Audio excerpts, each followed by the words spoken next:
Bueno, entonces nuevamente les doy la bienvenida. En nombre de Duque Botero Consultores, pues es muy interesante e importante tener este espacio con ustedes y pues espero que sea muy provechoso y que aprendan mucho. Entonces, bueno, el día de hoy, como les explicaba, vamos a ver las etapas del proceso contractual. Específicamente nos vamos a centrar en cuatro etapas muy importantes, que es la etapa de planeación, de selección, de contratación y de ejecución. ¿Listo? Entonces la idea es como identificar las particularidades de cada una de estas etapas para que ustedes también se familiaricen con las figuras jurídicas que aparecen en cada una de estas etapas en el proceso contractual. Entonces, bueno, lo primero, antes de comenzar, que es importante resaltar, es en qué consisten las etapas del proceso contractual. O cuando hablamos de proceso contractual, ¿a qué nos referimos? Entonces, el proceso contractual consiste en una serie de actuaciones que adelantan las entidades estatales en aras de satisfacer sus necesidades y pues obviamente cumplir con los fines del Estado. Tengo entendido que la clase anterior con María Lucía vieron todo el tema también de modalidades de selección.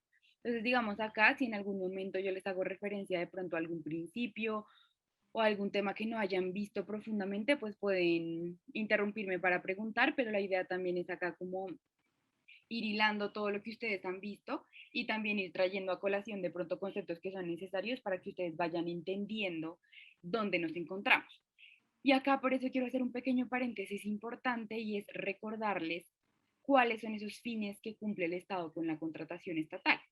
Uno de los fines más importantes, y digamos que los encontramos específicamente ya como expresos, los encontramos en el artículo 2 de la Constitución Política, que me habla de cuáles son los fines del Estado, y también los encontramos en el artículo 3 de la Ley 80 de 1933, perdónenme, en virtud de la cual ahí comenzamos a identificar cuáles son esos fines que tiene el Estado a la hora de contratar y qué es lo que quiere hacer, que en últimas termina siendo la satisfacción de los intereses generales y pues por supuesto el bienestar de toda la comunidad en general. Entonces, cuando estamos hablando de estas etapas del proceso contractual, hablamos de una secuencia de fases o de etapas que tienen que ser una detrás de la otra y que lo que se haga en una etapa va a, digamos, repercutir en lo que se haga en la siguiente para poder desarrollar y lograr la correcta adquisición de determinado bien, obra o servicio. Y como les mencionaba, pues que por supuesto logremos la satisfacción del interés general. ¿Alguien levantó la mano por ahí?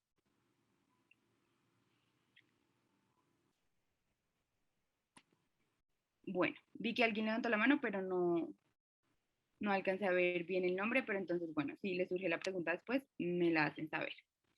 Listo.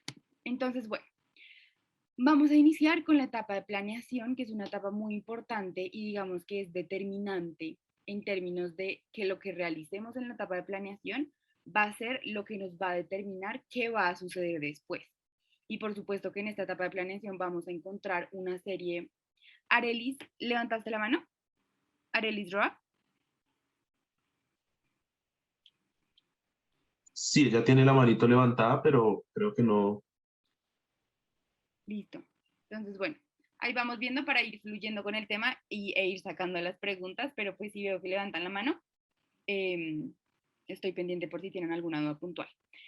Entonces estamos hablando de la etapa de planeación, que como les decía es fundamental para lograr el desarrollo exitoso de un proceso de selección.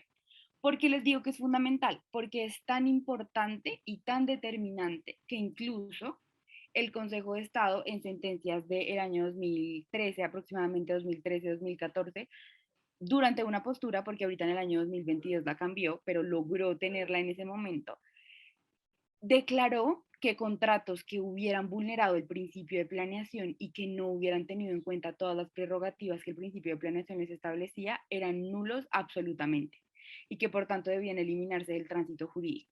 Es tan importante la etapa de planeación por eso, porque en la etapa de planeación vamos a identificar todo lo que nosotros necesitamos desde el inicio, vamos a identificar la necesidad, ya vamos a comenzar ahorita paso a paso a ver qué es lo que se requiere dentro de la etapa de planeación, pero a través de esta etapa es donde la entidad realiza ese ejercicio de estudio detallado en la que va a identificar plenamente cuál es la necesidad que tiene y cómo tiene que satisfacer esa necesidad. ¿Listo? Entonces esta es indispensable.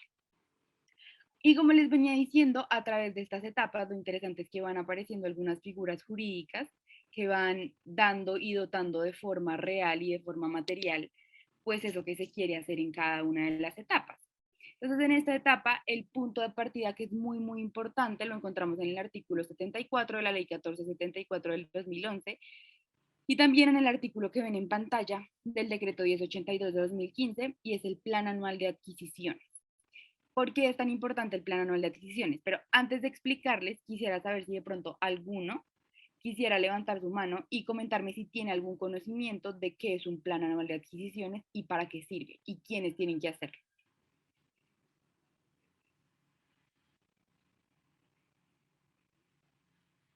Natalie Luna, cuéntanos.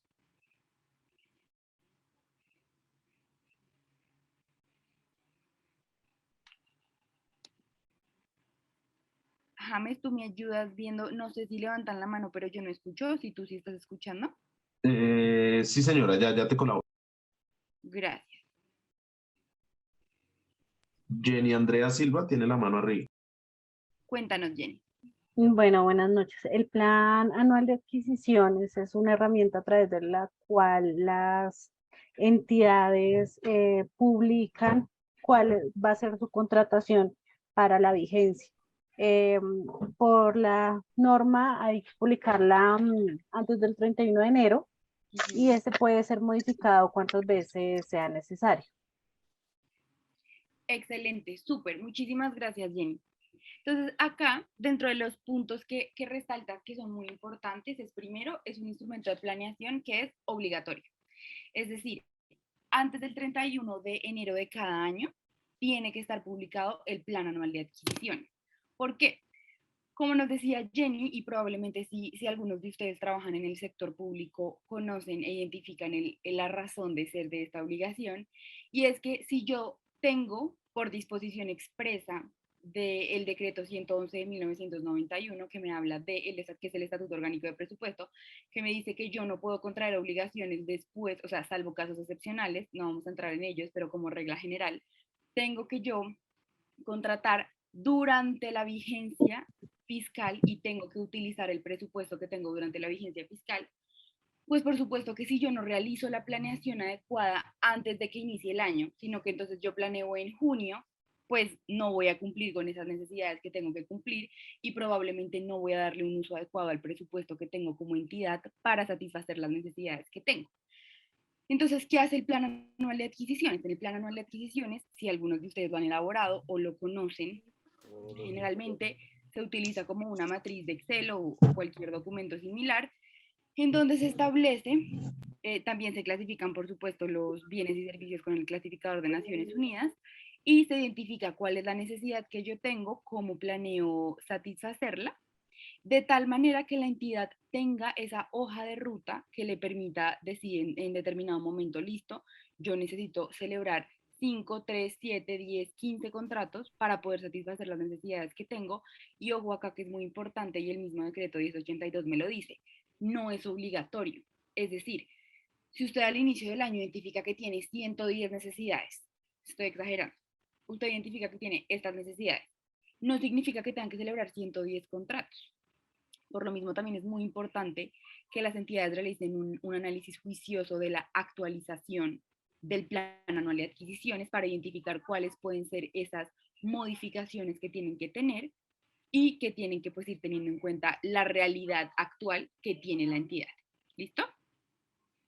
Entonces, continuamos por acá. Dentro de eso, que era lo que les estaba mencionando ahorita previamente, tenemos el tema de los asuntos presupuestales. Entonces, en los asuntos presupuestales identificamos estas normas que ustedes ven acá en la parte izquierda de la pantalla. Identificamos el artículo 346 de la Constitución, el artículo 25, numeral 6 de la Ley 80, el artículo 41 y el artículo 8 de la Ley UC 50. Y entonces, ¿qué me dicen estos asuntos presupuestales y por qué son tan importantes en la etapa de planeación? Estos me dicen, no puedo adelantar un proceso de contratación o celebrar un contrato si yo no cuento con el respaldo presupuestal para tal finalidad. Es decir, yo tengo que tener un CDP que me lo respalde. Seguramente ustedes están familiarizados con estos conceptos de CDP y RP. Entonces, con el CDP yo certifico que tengo esa disponibilidad presupuestal y luego ya el RP en la etapa de ejecución que lo vamos a ver más adelante, vamos a ver que constituye, mejor dicho, en un requisito de ejecución del contrato. Pero entonces acá en esta etapa de planeación que estamos haciendo con el CDP, estamos garantizando que la entidad tiene el rubro y el dinero necesario para poder celebrar el proceso de contratación que está adelantando. Es una garantía tanto para la misma entidad como por supuesto para los oferentes que están participando en el proceso, porque tienen la garantía de que existe un certificado de disponibilidad presupuestal que pues al menos respalda la obligación que la entidad quiere contraer. Como les decía, una vez ya suscrito el contrato estatal, tengo que realizar ya el registro presupuestal, que además, como les mencionaba, es un requisito de ejecución. Y este ya consiste en la certificación de que el presupuesto ya se apropia con destino a este contrato estatal. Entonces, si ustedes se lo imaginan en términos prácticos, el CDP es como tenemos una bolsa gigante de recursos y dentro de esos yo puedo emitir un CDP donde digo, sí, yo cuento con el dinero, pero cuando yo ya suscribo el contrato, aparece el RP, que es como una bolsita pequeña de la que yo puedo sacar de ese presupuesto grande y en la que ya puedo decir, listo, con este dinero se está respaldando específicamente este contrato estatal. Importantísimo, no es obligatorio contar con la disponibilidad presupuestal para la publicación del proyecto de pliego de condiciones. Recuerden que cuando hablamos del proyecto de pliego de condiciones estamos hablando de cómo la entidad está proyectando, valga la redundancia, ese documento donde van a constar todas las condiciones y requisitos que van a tener que cumplir los oferentes para poder participar en determinado proceso de selección. ¿Listo? Y lo interesante del proyecto de pliego es que también es una forma en la que la entidad se puede comunicar con quienes quieren participar y decirles, listo, en este caso necesito que me satisfagan tal necesidad y por tanto, pues ustedes también pueden observarme y hacerme caer en cuenta, ahorita lo vamos a ver un poquito más adelante, de esas falencias que puede tener la entidad en la estructuración del mismo proyecto. ¿Listo? Y acá tenemos un punto muy importante que antes de avanzar quiero reiterarles, y es que en el marco del principio de planeación, lo que sucede es que la misma entidad va a identificar esa necesidad que tiene. Pero no solamente es responsabilidad de la entidad, porque como ustedes también saben, el contratista en el marco del proceso contractual se vuelve un colaborador de la administración. ¿Alguno me quiere decir qué se le ocurre por colaborador de la administración? ¿Qué entienden cuando hablamos de colaborador de la administración? María Fuentes nos levantó la mano, si quieres cuéntanos. Sí, señora.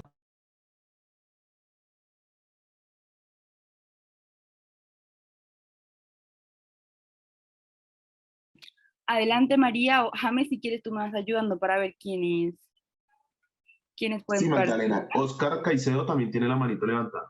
Eso, listo. Entonces, ¿Sí me si escucha? quieres, dale adelante, Oscar. Vale. No, pues yo supongo que es como con el tema de los fines del Estado, ¿no? Pues digamos que entre todos, pues entre toda la sociedad vamos a cumplir pues y a coadyuvar los fines del Estado. Entonces el contratista pues lo que hace es proveer sus servicios, su experticia técnica, su experiencia para pues coadyuvar al logro de esos fines. Algo así pues me suena la afirmación. Ok, excelente, súper. ¿Alguien más de los que tiene la mano levantada quisiera contarnos qué se le ocurre? Tenemos una preguntita en el preguntas y respuestas. Sí, señora. Entonces, Julián Miguel es la pregunta. Sí, señora. Entonces, él dice, en los municipios solo se puede establecer en el plan anual de adquisiciones lo que dispone el plan de desarrollo. Entonces, muy buena pregunta. ¿Qué sucede? Tanto en los municipios como en las entidades en general, digamos, sin importar el orden, el plan anual de adquisiciones siempre va a ser una obligación. Por supuesto que el plan de desarrollo va a ser también como esa hoja de ruta previa que me va a permitir a mí también como entidad identificar qué es lo que tengo que cumplir del plan anual de adquisiciones y eso termina siendo una necesidad. No significa que tenga que ser exclusivamente eso que te dice el plan anual, el plan de desarrollo. Debería, digamos que lo ideal es materializar lo que se busca en ese, pero como lo decíamos al inicio, como el plan anual de adquisiciones también puede ser sujeto a modificaciones y también puedo incluir necesidades adicionales y también tengo el deber de actualizarlo cuando aparezcan, pues yo voy a tener puedo tener como referente, por supuesto, el plan de desarrollo, pero también tengo que tener en cuenta y ser, digamos, coherente con la realidad que está viviendo la entidad para ver si necesito más o menos necesidades. ¿Listo? Entonces, de los anteriores que estábamos hablando, que levantaron la mano, ¿quién más me quiere decir qué cree que significa que el contratista sea un colaborador de la administración o el oferente en la etapa previa? Jenny, otra vez la tienes levantada. No sé si hay alguien detrás de Jenny James. No, señora. Listo, Jenny, cuéntanos. Bueno, en la etapa previa puede ser, por ejemplo, suministrando la información para las cotizaciones, porque pues efectivamente ahí es donde se toman los valores para hacer un análisis del sector real y para determinar cuál va a ser el valor por el cual va a salir el proceso. Entonces, si esos colaboradores no dan una información eh, verídica, desde ahí pues empiezan a presentarse digamos que los inconvenientes en cuanto a los presupuestos y demás en la etapa del procedimiento, del proceso. Excelente, Jenny. ¿Tú trabajas en el sector público? Sí, en el momento no en contratación, pero sí. Excelente, gracias. Gracias por tu aporte tan pertinente. Y eso es muy importante porque era lo que Jenny nos decía ahorita, que yo se los mencionaba cuando el Consejo de Estado en el 2013 adoptaba esa posición de decir, no, pues si un contrato estuvo mal planeado, incluso puede ser objeto de nulidad del contrato por objeto ilícito, decía el Consejo de Estado. Ahora en el 2022, con una sentencia del 4 de mayo, el Consejo de Estado cambió la postura y dijo, no, un contrato mal planeado no significa que sea objeto de nulidad, pero pues digamos que ahí va de la mano el tema y es, yo como oferente durante la etapa de planeación soy responsable también de si estoy identificando que la entidad se puede equivocar, por ejemplo, la entidad pone determinado monto de una garantía y dice, esta garantía tiene que ser por, no sé, me estoy inventando, 50 millones de pesos, pero resulta que el contratista, o mejor dicho, el potencial contratista, que es el oferente, que es el conocedor del mercado, porque en últimas, el que quiere ser contratista del Estado es porque es el experto, porque está realmente ahí de frente en la calle, en el mercado económico, entendiendo la realidad, cómo funciona, debe decirle a la entidad, por eso también se vuelve una carga para el contratista, para el oferente, de levantar la mano y decirle, oiga, entidad, probablemente ese valor que usted está exigiendo, nadie se lo va a respaldar porque el mercado actualmente responde a ciertas dinámicas que implican que su garantía no vaya a ser de 50 millones de pesos, sino que probablemente se la vayan a dar de 35. Y eso es muy importante porque también, como estamos en este estado social de derecho, en donde realmente el Estado va a propender por satisfacer las necesidades, pues el contratista no se puede quedar de manos cruzados esperando a que la entidad tenga la respuesta a todo, sino que en el marco del principio de planeación tiene que ponerle de presentes toda la entidad. Y acá un punto muy importante que quiero resaltarles es, en esta misma sentencia que les hablo que sucedió en el año 2013 con concreto, ¿qué pasó? La entidad había hecho un proceso para la construcción de un puente. Y resulta que, por supuesto, como ustedes saben, si yo quiero construir un puente, pues lo que necesito, lo mínimo, es que si voy a construirlo, no sé, en medio de dos terrenos, tengo que adquirir esos predios, porque si no los adquiero, entonces el contratista, ¿cómo va a construir el puente? Y resulta que se llegó el día cuando ya se tenía que ejecutar el contrato y los predios no estaban listos. Y el contratista le puso de presente a la entidad, oiga entidad, yo mire la hora en la que estamos y yo no tengo los predios en donde tengo que construir y usted desde la etapa de planeación no me proporcionó cómo tenían que ser. Y la entidad se quedó de manos cruzadas y no consiguió los predios. Entonces, toda la etapa de planeación en que nos trajo al final, pues por supuesto en un contrato totalmente fallido porque sin predios, ¿cómo se va a ejecutar un contrato? Lo cual implica, por supuesto, esta cantidad de sobrecostos y de problemas adicionales que se pueden presentar. Oscar, veo que estás levantando la mano. Sí, doctora, una pregunta. ¿Esa participación de los oferentes en el proceso de planeación no interfiere con la imparcialidad en el momento de la selección del contratista? Muy buena pregunta, Oscar. Ahí cuando se hace referencia a la participación del contratista, no se hace en relación como a que el contratista oriente el proceso de determinada forma, sino a que el contratista, desde su experticia y conocimiento, en las oportunidades específicas que le da la entidad, como por ejemplo cuando se publica el proyecto de pliego de condiciones, realice las observaciones pertinentes para realizar las modificaciones que también en últimas no van a beneficiar solamente al contratista, perdón, a los clientes, me ayudan por favor con los micrófonos, al oferente que hizo la observación, sino a todos los que están participando, y eso, digamos que en teoría va a propiciar un ambiente de libre competencia, de libre concurrencia, y en principio debería abrir la puerta a que más participantes pues se presentaran en el proceso. Y ahí es donde es muy importante, Oscar, identificar que la entidad puede recibir todo lo que le dice el oferente, y en las oportunidades procesales específicas debe tenerlo presente, pero no significa que la entidad tenga que aceptarlo todo.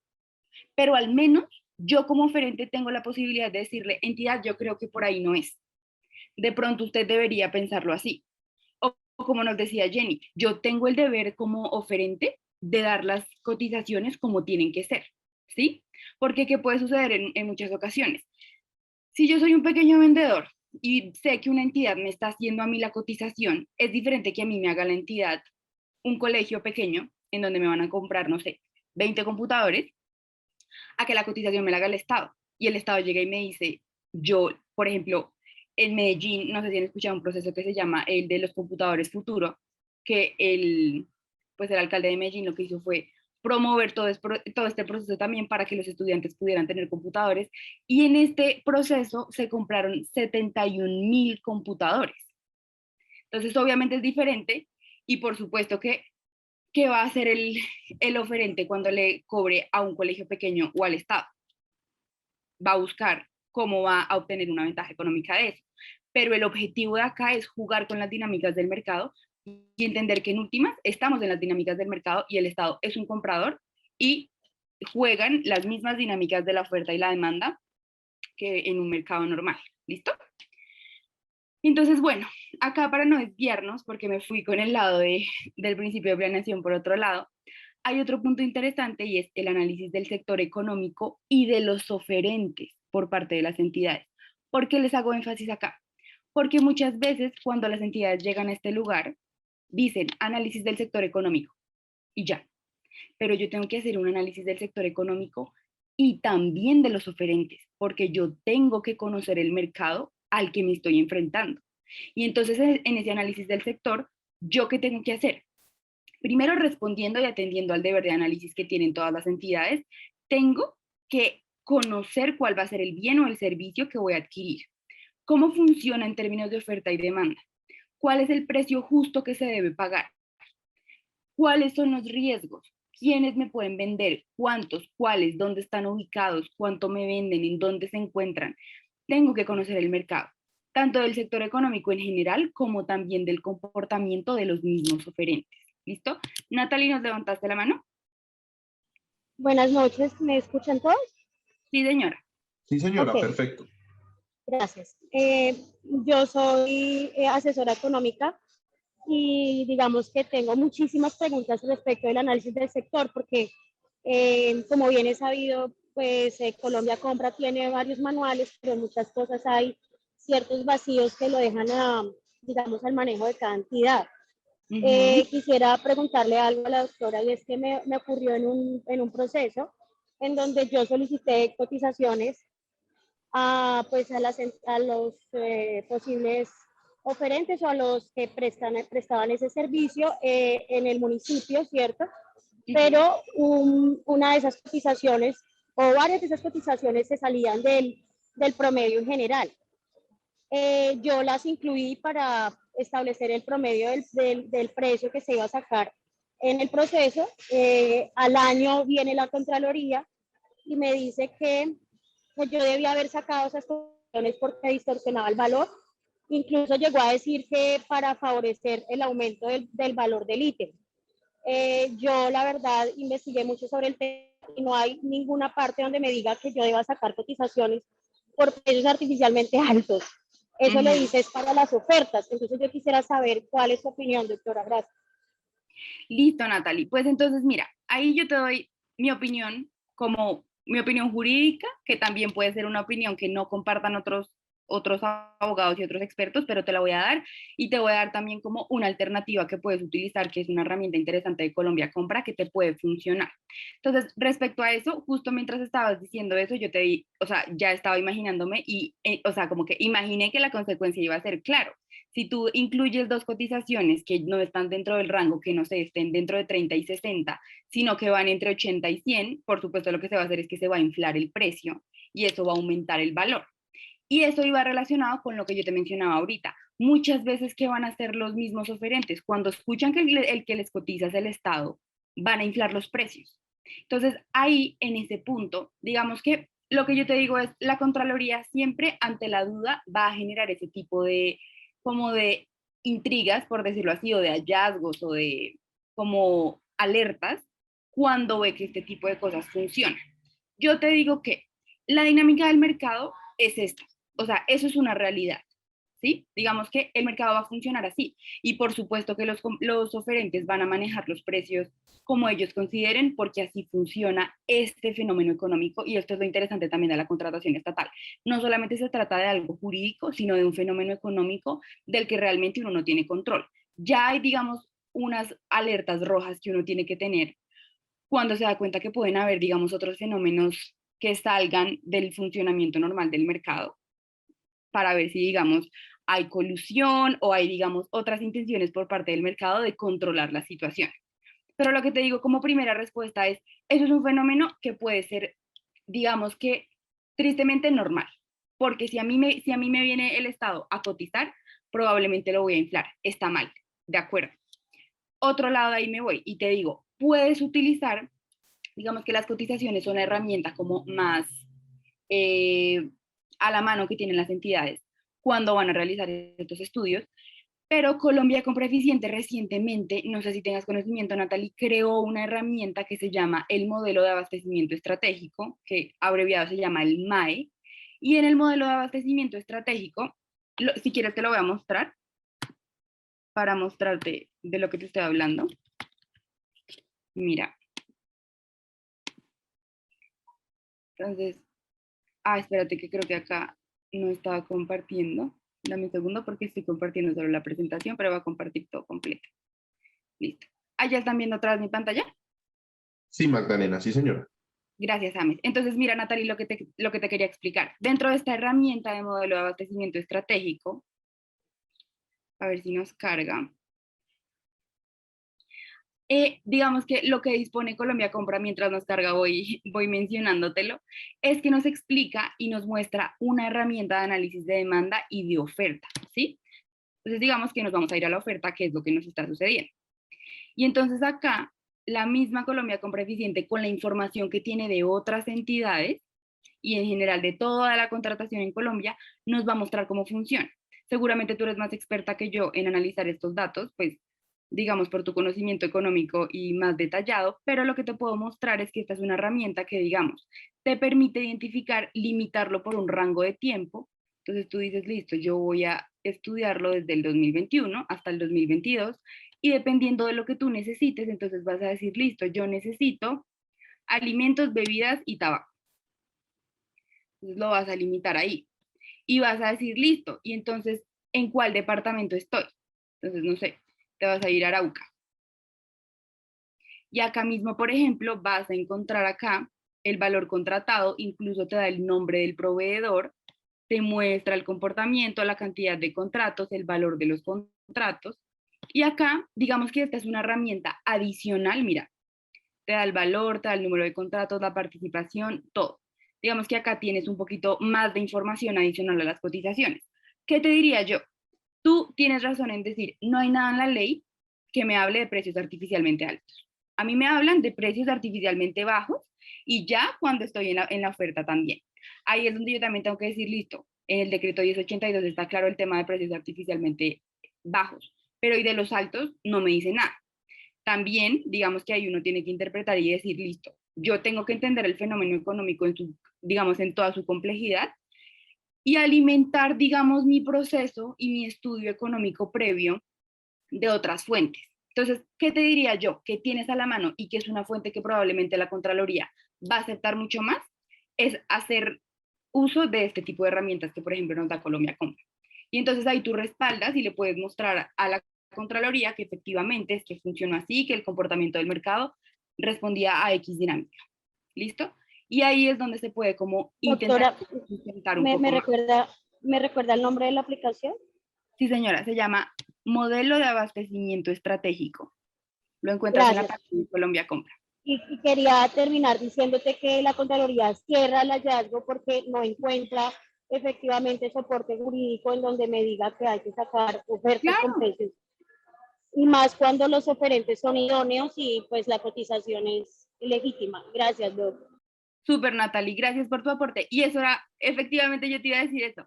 Ya igual la Contraloría no va a encontrar mucho más. Tú te puedes defender, por decirlo así, en el proceso mientras se está debatiendo qué es lo que está pasando, pero ese tipo de situaciones, si la Contraloría no encuentra algo más allá, como realmente, digamos, una colusión o una intención de limitar el mercado, no van a poder hacer nada. Entonces, pues, listo. Veo que también Oscar Oscar nos Caicedo, levantaste la mano. Magdalena. Sí, señora. ¿Aló? Sí, Cuéntanos, Oscar. doctora, tengo una pregunta Profe, sobre el, que los. ah, ¿profe? Sí, Sí, Oscar. doctor, es que ¿Aló? tengo una duda sobre como el comentario que hacías que algunos productores inflan el precio a las entidades del Estado. ¿Cómo manejar ese tipo de incrementos? Porque ellos le suben al precio las deducciones que hace las entidades al momento de cancelar las compras. Entonces, ¿cómo debemos manejar ese fenómeno que se produce allí? Pues Oscar, eso es Sí, bastante complejo. Digamos No, que, no soy Oscar. Yo soy Oscar, no he preguntado. ay, perdóname, ¿quién fue el que preguntó? Tenemos Oscar, dos no, Oscar, no, no, tenemos dos Oscar. Entonces el que preguntó cómo se llama.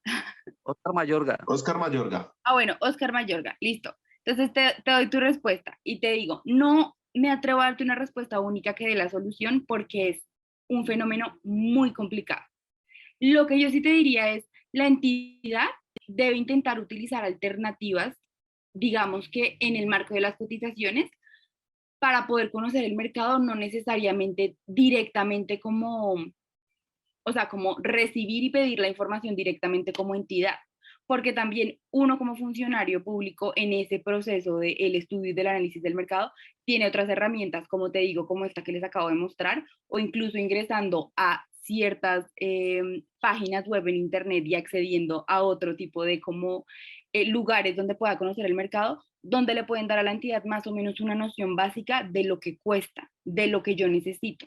Entonces, la entidad lo que tiene que hacer es intentar primero como conocer de forma abstracta el mercado, sin ponerse como la toga de entidad, sino simplemente acá cómo vamos a conocer el mercado, qué es lo que existe, qué es lo que hay, y ya luego posteriormente como con ese bagaje previo, lo que yo recomendaría es, listo, yo hago un bagaje previo de lo que puede existir en el mercado y luego ahí sí ya como entidad voy y directamente entonces digo, oiga, deme esta cotización, por favor, cuénteme cuánto me costaría y lo utilizaría, pero como te digo, es un proceso complicado, o sea, no hay una respuesta como una solución mágica que yo te diga en este instante, haz esto y te va a dar resultado, porque como te digo, es un fenómeno económico que depende de muchísimos factores. Creo que Oscar Caicedo Doctora, muchas levantó la gracias. mano. Sí, profe. Es lo siguiente en esta misma temática. Digamos, hay un caso mediático que es el de la compra de los insumos, Plumones. de las camas, exacto. Había más ítems, ¿no? Pero Sí, bueno, cuando se televisores. hace la verificación, digamos que este proveedor está cubierto, digamos así, dentro de un Sí. acuerdo marco, entiendo yo, ¿no? Grandes Pero almacenes. cuando hacen las cotizaciones individuales, todo se consigue mucho más barato, hasta 40, 50% menos en el mercado normal, pues digámoslo así, o sea, sin googlear mucho, o sea, en éxito, en línea, en yo no sé qué. Sí, de O sea, acuerdo. eso, o sea, ahí, pues, digamos, entonces es un mecanismo bastante, pues, ineficaz, ¿no?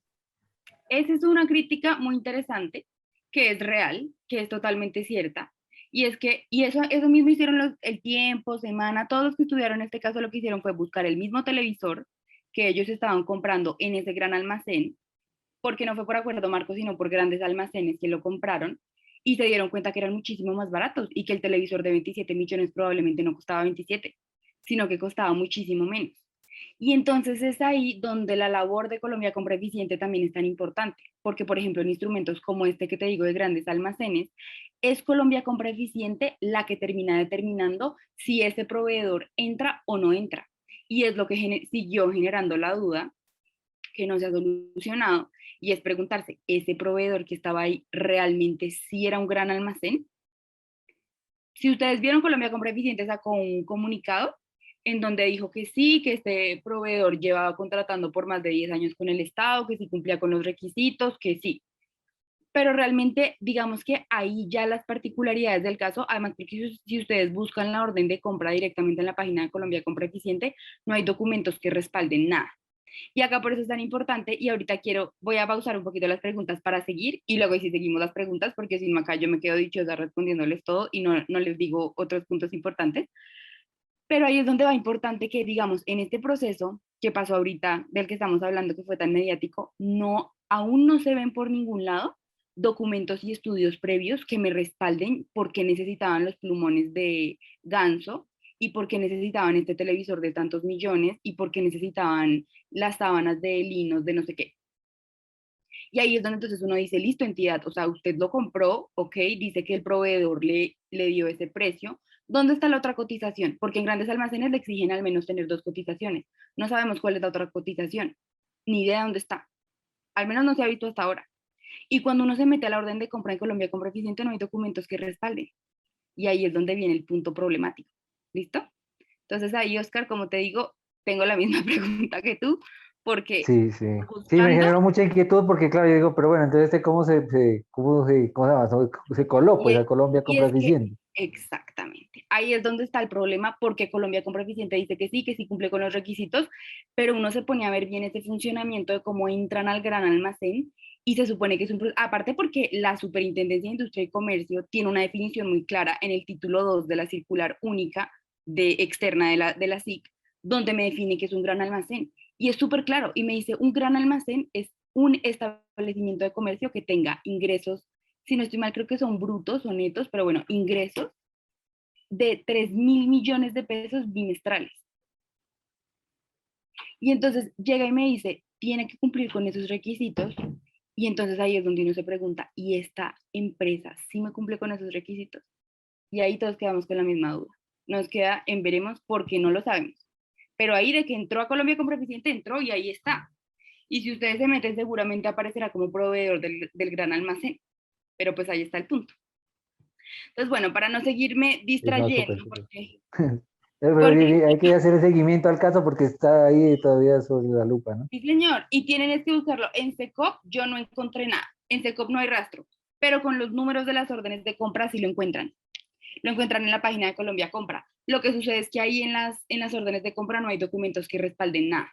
Entonces tocará ver si en los próximos días subirán estudios previos o subirán algún análisis del sector o algún otro documento que lo respalde, que eso es lo interesante. Entonces, bueno, acá en este análisis del sector que yo les estaba diciendo, como yo voy a analizar desde una perspectiva económica, legal, financiera, organizacional, técnica, de análisis de riesgo, como les decía, porque yo voy a conocer todo el mercado, pues esto me va a permitir a mí también como entidad poder decir cuáles van a ser los requisitos habilitantes. Porque si yo ya conozco a mi mercado, yo ya voy a poder decir, ah, listo, entonces yo puedo exigir esto. Porque si yo no conozco el mercado, voy a estar exigiendo requisitos que probablemente nadie me va a cumplir o me van a cumplir unos pocos porque no tengo un conocimiento suficiente y profundo del mercado al que me estoy enfrentando como comprador. Y acá tenemos en paralelo el tema de los estudios previos, que son claves. Entonces, en los estudios previos, que básicamente, si yo hago un estudio previo juicioso y detallado con los requisitos que me dice el 1082, yo ya tengo mi pliego de condiciones listo. Porque ya con los estudios previos a mí me dicen todo, me dicen identifique la necesidad, identifique la modalidad, identifique las especificidades del objeto, dígame todo. Entonces, si yo hago como entidad de forma juiciosa ese estudio, ya tengo mis pliegos casi listos. Y muy importante, ustedes que han trabajado también en entidades públicas, durante el proceso, como yo les venía diciendo, todas estas etapas vienen siendo acumulativas. No puede ser que entonces yo ya seleccioné y adjudiqué, y entonces los estudios previos y el análisis del sector van a la caneca y el pliego de condiciones desaparece. Todo eso me sirve, y recuerden y se los repito para que lo tengan presente, el pliego de condiciones es la ley del proceso.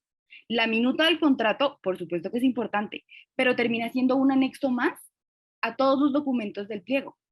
Pero el pliego es en sí el que me dice cómo se rige el proceso. Entonces, si yo hago unos estudios previos malos, que se traducen en unos pliegos malos, por supuesto que cuando yo llegue a la ejecución del contrato voy a tener problemas y no voy a encontrar la respuesta en los estudios previos, porque ¿qué hace uno? Le consultan y le dicen, es que resulta que exigieron esta garantía de este valor, pero es que parece que no está bien, no está de acuerdo con el mercado, no está bien. ¿Qué hace uno? Lo primero que hace uno como asesor de la entidad le dice, vaya a los estudios previos, porque en los estudios previos debería encontrar la razón, porque como usted hizo un análisis juicioso, estudió, identificó con su análisis del sector, con todo, tiene la respuesta, en los estudios previos debería poder justificar ahora porque exigió X o Y. Y si ahí ya la embarró, pues no les quiero decir qué va a pasar con la ejecución del contrato. Natalie, antes de darte la palabra, voy a seguir un poquito para ir avanzando y ya te doy la palabra. ¿Qué tenemos entonces en los estudios previos? Tenemos entonces la descripción de la necesidad, el objeto con todas sus especificaciones, importantísimo la modalidad de selección con la justificación jurídica, porque si luego ustedes llegan y entonces resulta que ustedes como ordenadores de gasto dijeron que tenía que hacerse por selección abreviada y les llega a la fiscalía y les abre un proceso por el, creo que es el 409, que les dice que hay una celebración indebida de contratos o sin el requisito de sus cumplimientos legales y les dice que usted escogió selección abreviada, pero resulta que era mínima cuantía.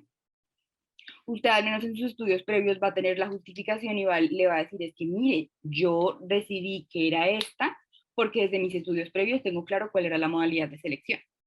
También tiene que tener el valor estimado del contrato, cuáles son los criterios para seleccionar la oferta más favorable, cuál es el análisis del riesgo y cómo lo voy a mitigar, cuáles garantías voy a pedir y si obviamente el proceso está o no cobijado por un acuerdo comercial.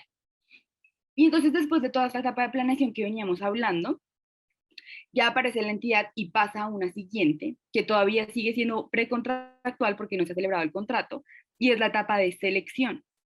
Entonces ya en la etapa de selección, las entidades van conduciendo todos sus procesos de contratación a través de diferentes documentos y actos administrativos, y también en esta etapa de selección, pues los interesados cuentan con herramientas para poder interactuar con la administración. Y antes de darles la palabra, les voy introduciendo acá un documento muy importante que es el aviso de convocatoria. Entonces, con el aviso de convocatoria, yo como entidad invito a todos los interesados a que participen en el proceso, diferente a la resolución de apertura del proceso. Este solamente es el aviso de convocatoria. Y entonces yo ahí que les digo, el decreto 1082 también me da unos requisitos y me dice, en el aviso de convocatoria, usted de forma sencilla, explíquele a los que quieren contratar con usted que usted quiere abrir un proceso. Entonces, que si están interesados, que participen. Y ya luego al lado tenemos ahora sí, también llamada resolución de apertura del proceso o acto de apertura del proceso, es donde ya oficialmente la entidad expresa la voluntad de dar formalmente apertura e inicio a un proceso de contratación. Y si ustedes ven acá en el acto de apertura del proceso, va a ser muy parecido a lo que hay en el aviso de convocatoria y seguramente ya hay algunos punticos que ya traté en el estudio previo. Y entonces me dicen cuál es el objeto de la contratación, cuál es la modalidad, el cronograma, dónde puedo consultar los pliegos, si hay convocatoria para veedurías ciudadanas, el CDP y los demás asuntos que la entidad considere pertinentes para que las personas conozcan el proceso. Y ahora sí, entonces les doy la palabra a Natalie, creo que tenías una pregunta, y Oscar Caicedo, si no estoy mal.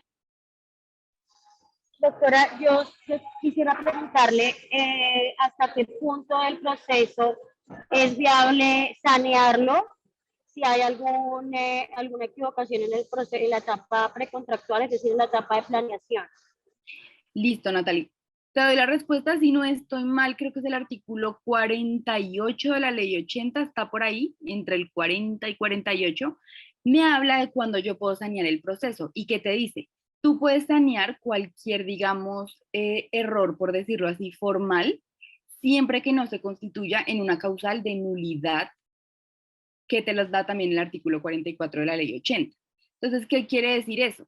Si, por ejemplo, tú te equivocaste en algo formal, simplemente hubo un error de digitación, hubo un inconveniente formal que no se expresó bien, de pronto se dio respuesta a una observación sin la suficiente información que luego la entidad terminó obteniendo y no me afecta de fondo el proceso, tú puedes utilizar la figura del saneamiento, siempre que no te constituya una causal de nulidad y que no sea, digamos, una causal ya como mayor, que entonces se diga, no, pues entonces adjudiqué al que no era y me da por sanear el proceso, imposible, ahí sí ya no hay freno. Pero si durante la ejecución también esto materializa principios como el de economía, el de transparencia, el de eficiencia, si yo como entidad me doy cuenta que puedo sanear el proceso por temas que digamos de fondo no van a ser tan relevantes y siempre que no constituyan causal de nulidad, el saneamiento es pues digamos que es una herramienta útil que puede utilizar la entidad sin que sea de forma abusiva, pero la puede utilizar para sanear eso que crea que pues puede entorpecer el proceso y que necesita arreglarlo para poder seguir con el proceso. Porque ahí también hay un concepto interesante, Natalie, y se llama la adjudicación compulsoria. ¿Y qué significa la adjudicación compulsoria? Que en principio la entidad una vez abra un proceso tiene que adjudicarlo. Ese es el orden de las cosas como deberían ser. Ya si hay situaciones que no permiten hacerlo excepcionalmente, pues no se podrá adjudicar el proceso. Pero se supone que si la entidad abre el proceso, tendría que adjudicarlo. ¿Listo?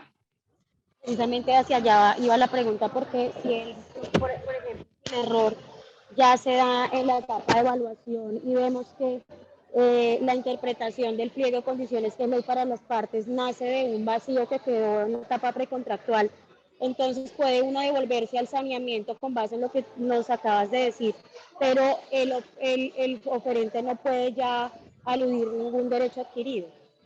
No, digamos que no habría en principio lugar a un derecho adquirido, pero lo que sí no puede pasar es que utilizando la figura de saneamiento se cambien las reglas del juego. Porque acuérdate que el pliego de condiciones es la carta de presentación de la entidad y las reglas de juego de todo el proceso. Y una vez tú ya hayas publicado el pliego de condiciones definitivo, pues esas son las reglas de juego para todos. Y entonces no puedes decir que entonces tú sacaste el pliego que, no sé, que digamos la fórmula era, no sé, se iba a adjudicar con X cantidad y se iban a pedir X cantidades, y luego entonces tú decir, no, me devuelvo a la etapa de allá del pliego y le digo que ya no le estoy exigiendo 100, sino que le estoy exigiendo 120, porque eso ya nos traería problemas mucho más complicados. Y por eso te digo que el saneamiento tiene que ser excepcional y para temas que no sean tan de fondo ni determinantes ni que te vayan a cambiar las reglas del juego, porque eso sí no podría hacerse. Ya una vez publicas el pliego de condiciones definitivo, ese es con el que te tienes que guiar. Salvo ahí, digamos que ya hay un punto importante y que también es excepcionalísimo, y es si tú ya te das cuenta que es imposible realizar una selección objetiva, si ya tú ves que es absolutamente imposible seleccionar objetivamente a tu contratista, eso te abriría la puerta, por ejemplo, a declarar desierto un proceso. Pero eso sí que es excepcional, súper excepcional, porque también toca justificar de forma muy precisa por qué no se puede, digamos que seleccionar objetivamente al oferente. No sé si te queda claro, Natalie. Sí, doctora, gracias. Bueno, Oscar, cuéntame. Sí, profe, en la diapositiva donde estaban los pasos, en la 3, decía respecto a las modalidades, ¿no? De definir la modalidad de contratación, Sí, ¿no? en los estudios previos, Eso, sí, señor. exacto. Ahí en esa, digamos, el criterio, o sea, en general, yo entiendo pues que cada entidad territorial pues tiene sus criterios, pero ¿todos son por cuantías o hay alguna granularidad en ese asunto? Ese no lo conozco. No, señor. Acuérdate, no sé si tú estuviste en la clase anterior en la que estuvo María Lucía, cuando hablamos de modalidades de selección hay varios criterios. Un criterio sí puede ser la cuantía, pero acuérdate que cuando tú te vas a la ley 1150, específicamente en el artículo 2, tú ahí tienes todas las modalidades de selección. Y la misma ley te dice cuándo te procede una y cuándo te procede otra. Y tú te vas a dar cuenta que en algunos casos la ley te dice sí, digamos en la selección abreviada. Si es de menor cuantía, te va por selección abreviada y entonces ahí el criterio obviamente es la cuantía. Pero si, por ejemplo, es una causal de contratación directa, a mí realmente no me interesa la cuantía. A mí me interesa que mi situación y mi objeto se encuentren enmarcado en una causal de contratación directa. Entonces puede ser la cuantía, el objeto, la naturaleza del contrato. Hay varios criterios que te permiten distinguir cuál va a ser esa modalidad de selección. ¿Listo? No solamente la cuantía. Sí, ¿me recuerdas la ley para anotarla ahí? Sí, no Ley estuve en 11. otra clase, no me puedo conectar. Ah, claro, listo, tranquilo. Ley 1150 de 2007. Ya, listo, En el artículo 2, ahí encuentras las modalidades de selección. listo, muchas gracias. Listo. Y entonces luego acá ya llegamos con el pliego de condiciones. Y miren que cuando llegamos al pliego de condiciones se me repite casi lo mismo que nosotros estábamos hablando en los estudios previos. Porque entonces yo acá en el pliego ya le voy a decir cuál es la descripción técnica y detallada del bien o servicio, la modalidad de selección, los criterios de selección, las condiciones de costo y calidad que quiere la entidad, todos estos puntos específicos que me los da el decreto 1082 son producto, como les decía, de ese estudio previo y de ese análisis del sector que hicieron en la etapa de planeación. Eso me va a permitir construir a mí un pliego de condiciones favorable y que me funcione para satisfacer la necesidad que tengo. Y entonces acá, Oscar, te las presento para que las vuelvas y las tengas en tu mente, cuáles son las modalidades de selección. Entonces, tus compañeros que estuvieron la clase pasada seguramente recuerdan que existen 5 modalidades de selección y que cada una de esas modalidades, como te explicaba ahorita previamente, atienden a diferentes razones. Pueden ser cuantía, puede ser naturaleza del objeto, naturaleza del contrato, entre quienes se vaya a celebrar el contrato, y eso te lo da específicamente la ley. Entonces, en la ley 1150 las encuentras y el decreto 1082 de 2015 te las profundiza. Entonces, ¿cuáles son las recordamos? Licitación pública, selección abreviada, concurso de méritos, contratación directa y una cuantía. ¿Listo? Esas son las modalidades de selección. Y acá hay un tema muy interesante en toda esta etapa, que ya digamos que la entidad tiene que ir teniendo presente, y es que existen una serie de factores de desempate. ¿Y qué son los factores de desempate? Significa que en caso de que haya un empate en el puntaje total de 2 o más ofertas en un proceso de contratación, lo que tiene que hacer la entidad es irse al decreto 1082, a este artículo que están viendo acá en pantalla, y aplicar de forma sucesiva y excluyente para seleccionar al oferente favorecido. Entonces, ¿qué significa eso? El primer criterio de desempate es industria nacional, si no estoy mal. Entonces yo comienzo a ver y digo, listo, ¿aquí hay extranjeros o no hay extranjeros? El que sea extranjero, chao, me quedo con los colombianos, listo. Si no hay extranjeros, entonces sigo con el siguiente. Luego, si no estoy mal, creo que el otro es, no sé, mujeres cabeza de familia. Entonces, ¿alguno tiene mujeres cabeza de familia? No. ¿Sí o no? Luego, mujeres víctimas de violencia. ¿Alguno tiene? Y así. Entonces yo me voy con esos de forma, por eso les digo, sucesiva y excluyente, o sea, voy bajando y voy excluyendo para ver cuál de esos oferentes me cumple con ese factor de desempate. Estos factores de desempate son muy bonitos y son nuevos, pues digamos que algunos los trajo el decreto 1860, si no estoy mal, de 2021, y este decreto me incluyó una serie de criterios muy interesantes y por eso les digo que son bonitos porque son incluyentes y son, digamos, algo diferente a la propuesta que antes se tenía en la contratación, y es yo voy a incluir también dentro incluso de mis factores de desempate, también como incentivo, pero como factor de desempate, a poblaciones vulnerables. Y eso me va a permitir también generar una compra pública que sea también sostenible, que sea también responsable socialmente, que también es muy importante, no solamente en términos económicos. ¿Listo? Importantísimo acá un tema, la subsanabilidad, que eso es un tema que muchas veces presenta problemas. ¿Qué es la subsanabilidad? Esta figura me permite a mí como proponente poder remediar un defecto o un error en mi propuesta. No significa que entonces yo me doy cuenta que todos propusieron 60 y como yo propuse 70, entonces digo, ay, perdón, es que me equivoqué, quiero hacerlo por 60. No. El parágrafo del artículo 5 de la ley 1150 me lo permite. ¿Y cuándo me dice que yo puedo subsanar?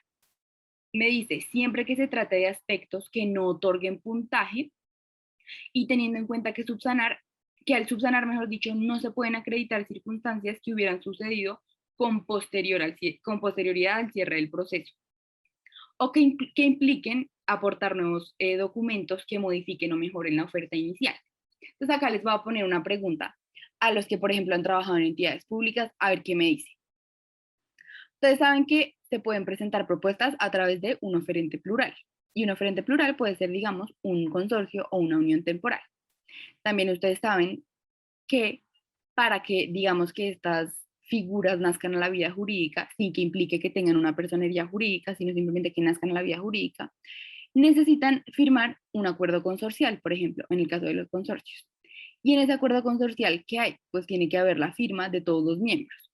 ¿Qué pasa si a ustedes les llega un consorcio en donde falta la firma de uno de los miembros del consorcio? ¿Ustedes dejan subsanar o no dejan subsanar al oferente? Gerardo, cuéntame.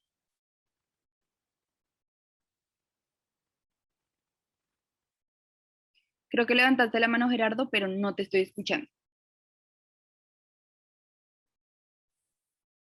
Listo, José Andrés Pareja dice que sí. ¿Quién más dice algo? ¿Alguien dice que sí o dicen que no? James, ¿me ayudas viendo quiénes levantaron la manita, porfa? Creo que Gerardo la volviste a levantar, pero no te veo. Listo, Miguel Ángel dice que no. ¿Por qué dices que no, Miguel Ángel?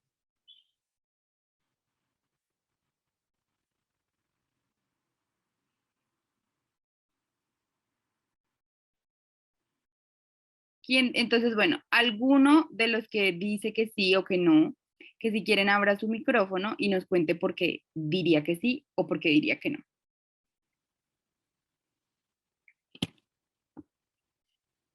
Gerardo, cuéntanos, abre si quieres tu micrófono.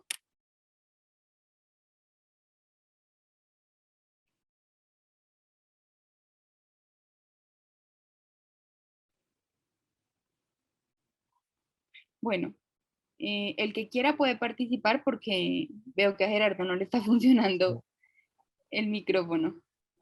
Entonces, Oscar Caicedo, si quieres.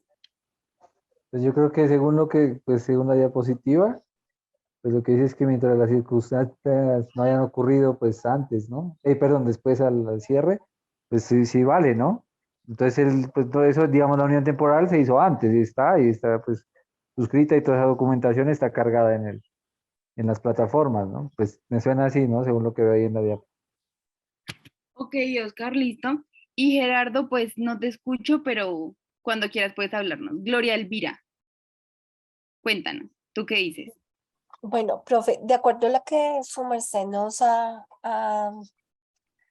explicado, pues yo digo que depende de qué, en la etapa que esté el proceso y de las circunstancias es que esté dándose el proceso. Es decir, por ejemplo, cuando hay empate, pues yo creo que cuando se da el empate no se puede subsanar porque se tienen en cuenta las circunstancias o los aspectos que se dieron para el empate. Esa es mi opinión. Su merced me corregirá más adelante. Gracias. Pues Gloria, te cuento que a mí este caso nos llegó en la oficina y lo estudiamos también. Y la respuesta, como muchos de ustedes dijeron acertadamente, es que sí se puede subsanar. ¿Y por qué sí se puede subsanar? Porque en este caso, la falta de la firma de uno de los miembros pues del acuerdo consorcial, del consorcio, mejor dicho, no me va a afectar, no me va a otorgar puntaje. Es decir, que yo tenga una, 3 o 5 firmas en el acuerdo consorcial, al consorcio no le va a dar ningún tipo de puntaje. Es una formalidad que la ley me la permite ser subsanada y que en aras a que el procedimiento pueda seguir realizándose efectivamente, pues la entidad puede darle al oferente la posibilidad de subsanarlo sin ningún inconveniente y sin ningún, digamos, miedo de pensar que eso le va a otorgar puntaje al oferente, porque pues puede haber un oferente que no sea plural, que no sea un consorcio, que no sea una unión temporal. Y yo, por ser consorcio o por ser unión temporal, no estoy teniendo ningún puntaje adicional. Entonces, que me haga falta la firma y que la entidad me permita firmármelo, no me va a dar ningún puntaje ni ninguna ventaja frente a los demás. William, levantaste la mano.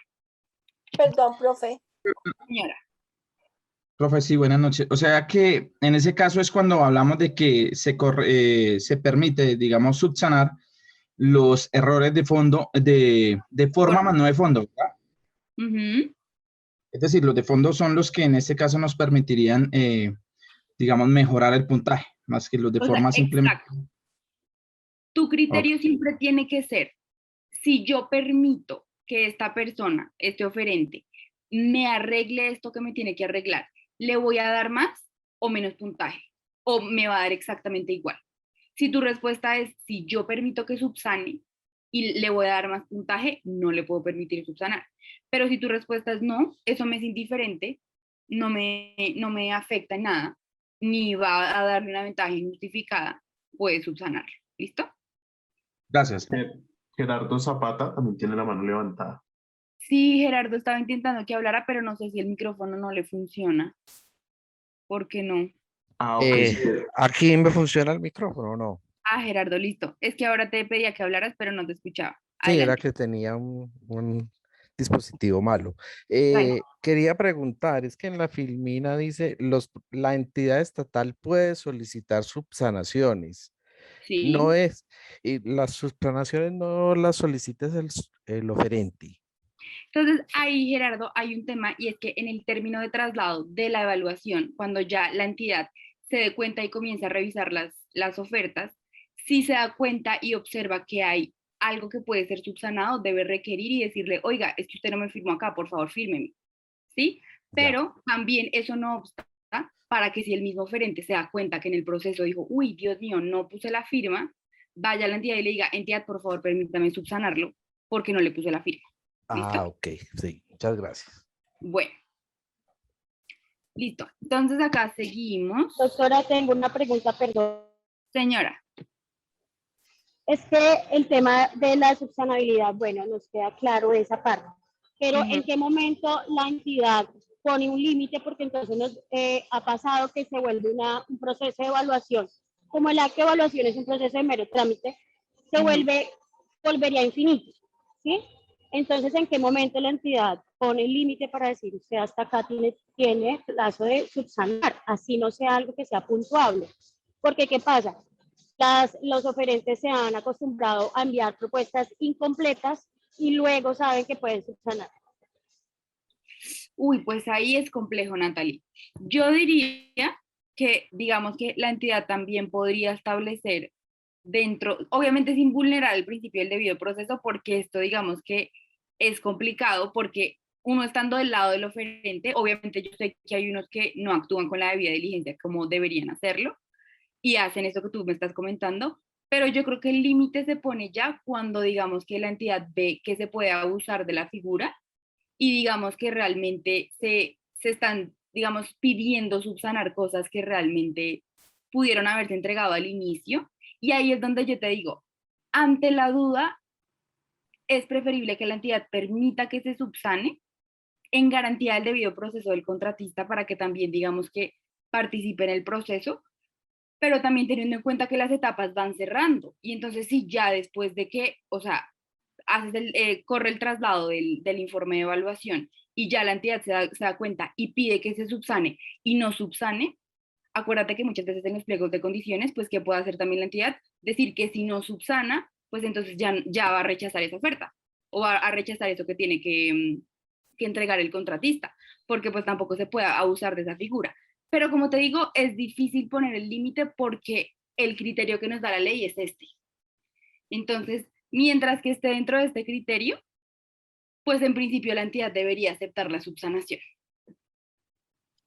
William Carvajal también tiene una pregunta. Cuéntanos, William. No, profe, yo creo que ya bajé la manito. Ah, bueno, Gracias. listo. Sí, ya la bajé. Ok. Tenemos una pregunta en el chat también.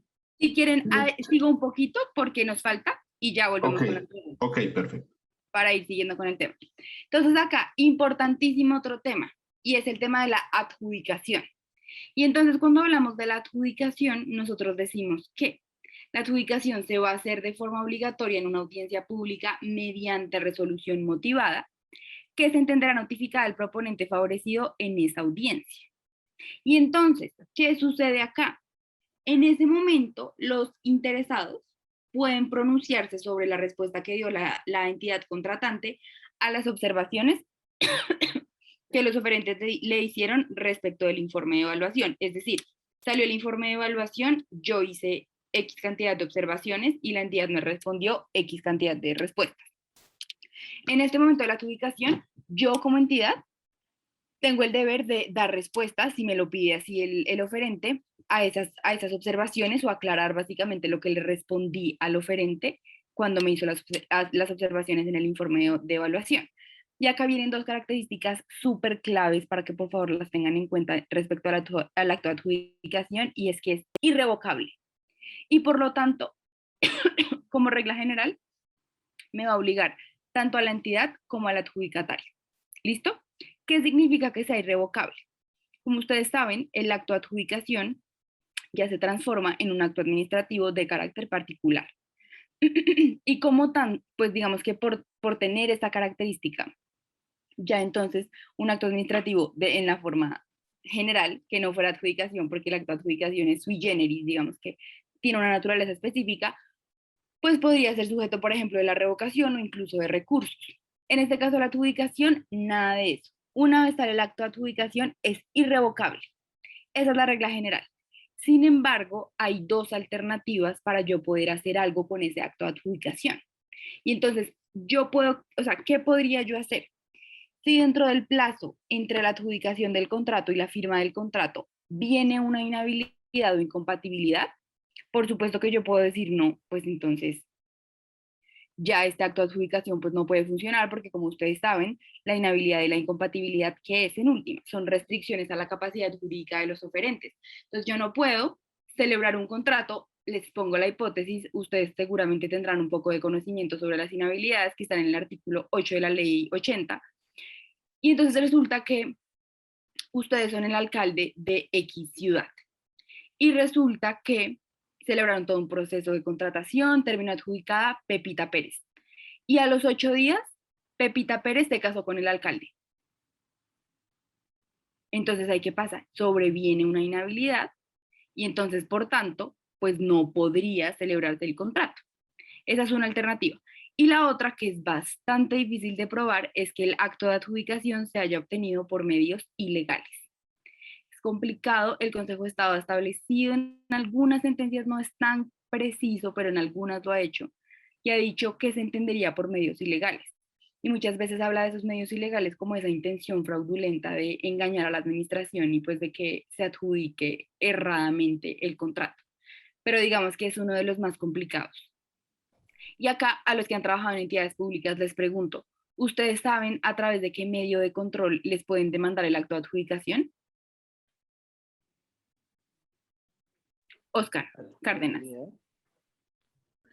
La nulidad y restablecimiento del derecho. Excelente, perfecto. Entonces ahí, si ustedes trabajan en entidades públicas y tienen en su mente la prevención del daño antijurídico, pues también dentro de eso tienen que tener en cuenta como cuáles son las posibilidades y cuáles pueden ser los riesgos jurídicos a los que puede ser, digamos, objeto un acto de adjudicación. Efectivamente, como tú lo dices, actualmente la postura del Consejo de Estado, que ya ha sido más que unificada, digamos, no en sentencia de unificación, pero pues digamos que uniforme, es que es a través de nulidad y restablecimiento del derecho. Antes de eso existía una teoría hace mucho tiempo que entonces se identificaban y se separaban los actos separables y no separables del contrato, pero entonces se decía que si ya se había celebrado el contrato, era la acción de controversias contractuales. Y eso no es verdad, ¿listo? O sea, mejor dicho, actualmente no es como funciona. Nos funciona como nos dice Oscar. Si me van a demandar a mí el acto de adjudicación, lo hacen a través de nulidad y restablecimiento del derecho. ¿Y qué tengo que hacer yo con eso? Para que ustedes también se preparen en caso de que sean o contratistas oferentes o la entidad. Con este medio de control yo tengo que decir por qué yo era la mejor opción. ¿Listo? Y así es como yo pido y le digo, oiga, yo era la mejor alternativa y a través de este medio de control le demuestro que no tenía que adjudicárselo a Pepito, sino a mí. Y ese es el medio de control para que lo tengan presente. ¿Listo? Y entonces acá ya vamos a hacer como un pequeño resumencito del procedimiento que veníamos hablando ahorita. Entonces hablamos de que hay un proyecto de pliego de condiciones, se hace en respuesta a las observaciones del proyecto, se da la apertura por medio de acto administrativo motivado del proceso, se publican los pliegos definitivos, se hacen audiencias de asignación de riesgos, se pueden expedir adendas antes del vencimiento del plazo para presentar ofertas, y esto es importantísimo, solamente yo puedo expedir adendas antes del vencimiento del plazo para presentar ofertas. Luego ya presento las ofertas, las evalúo, hago la audiencia de adjudicación, donde ¿qué puedo hacer? O adjudico o declaro desierto y firmo el contrato y se pasa a la etapa de ejecución. ¿Listo? Entonces acá, muy importante, pasamos a la etapa de ya contratación. Entonces ya se suscribió el contrato. Quiero preguntarles, espérense, va a pasar la diapositiva antes de que la vean, a los que han trabajado en entidades o a los que no, pero que sí saben, ¿cuál es el requisito más importante que tiene que tener un contrato estatal? ¿Cómo tiene que realizarse un contrato estatal? ¿De qué forma? Oscar, cuéntanos. Por eso. Te escucho cortado, Oscar. James, ¿tú lo escuchas bien?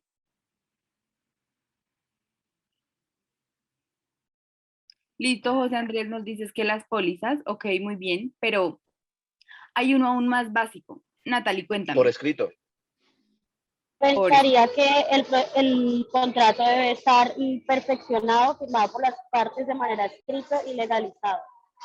Excelente, Natalie. Entonces, ahí a la respuesta, digamos, concreta que quería que llegaran era eso. Un contrato estatal tiene siempre que ser por escrito.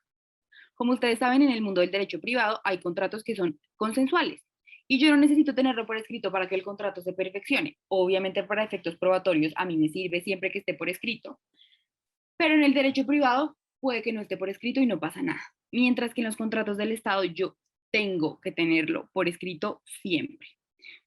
Entonces, hay una diferencia para que ustedes también la tengan claro. Son diferentes los requisitos de perfeccionamiento del contrato y los requisitos de ejecución. ¿Listo? Entonces, perfeccionamiento, ¿qué significa? Que el contrato nace, existe, nace en la vida jurídica. Eso es cuando se perfecciona el contrato.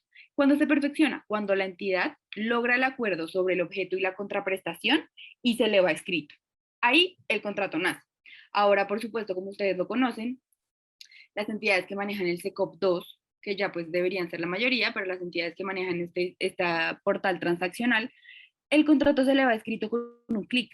Básicamente con un clic ya se acepta el contrato, se aceptó, no se aceptó, listo, y el contrato quedó ahí. Y cuando ustedes le dan ver contrato o le quieren dar imprimir al contrato, lo que generalmente les va a imprimir la plataforma es la misma, como el mismo PDF de lo que está en la plataforma. Y ese es el contrato, ¿listo? Y ahí el contrato se perfeccionó. Pero tenemos otros que son los requisitos de ejecución. Y entonces ya los requisitos de ejecución es, listo, está muy bien, el contrato ya nació, pero no porque el contrato haya nacido a la vida jurídica significa que yo ya puedo ejecutarlo. ¿Y por qué creen que es diferente cuando se perfecciona el contrato y cuando yo ya puedo ejecutarlo? ¿Qué se les ocurre? Sandra, cuéntanos. Qué pena, doctora, no te escuché la pregunta. ¿Por qué crees que es diferente el perfeccionamiento del contrato a los requisitos de ejecución del contrato? ¿Alguno tiene alguna idea? Pues doctora, pienso que habíamos hablado que los requisitos de perfeccionamiento pues es la firma de las partes, ¿cierto?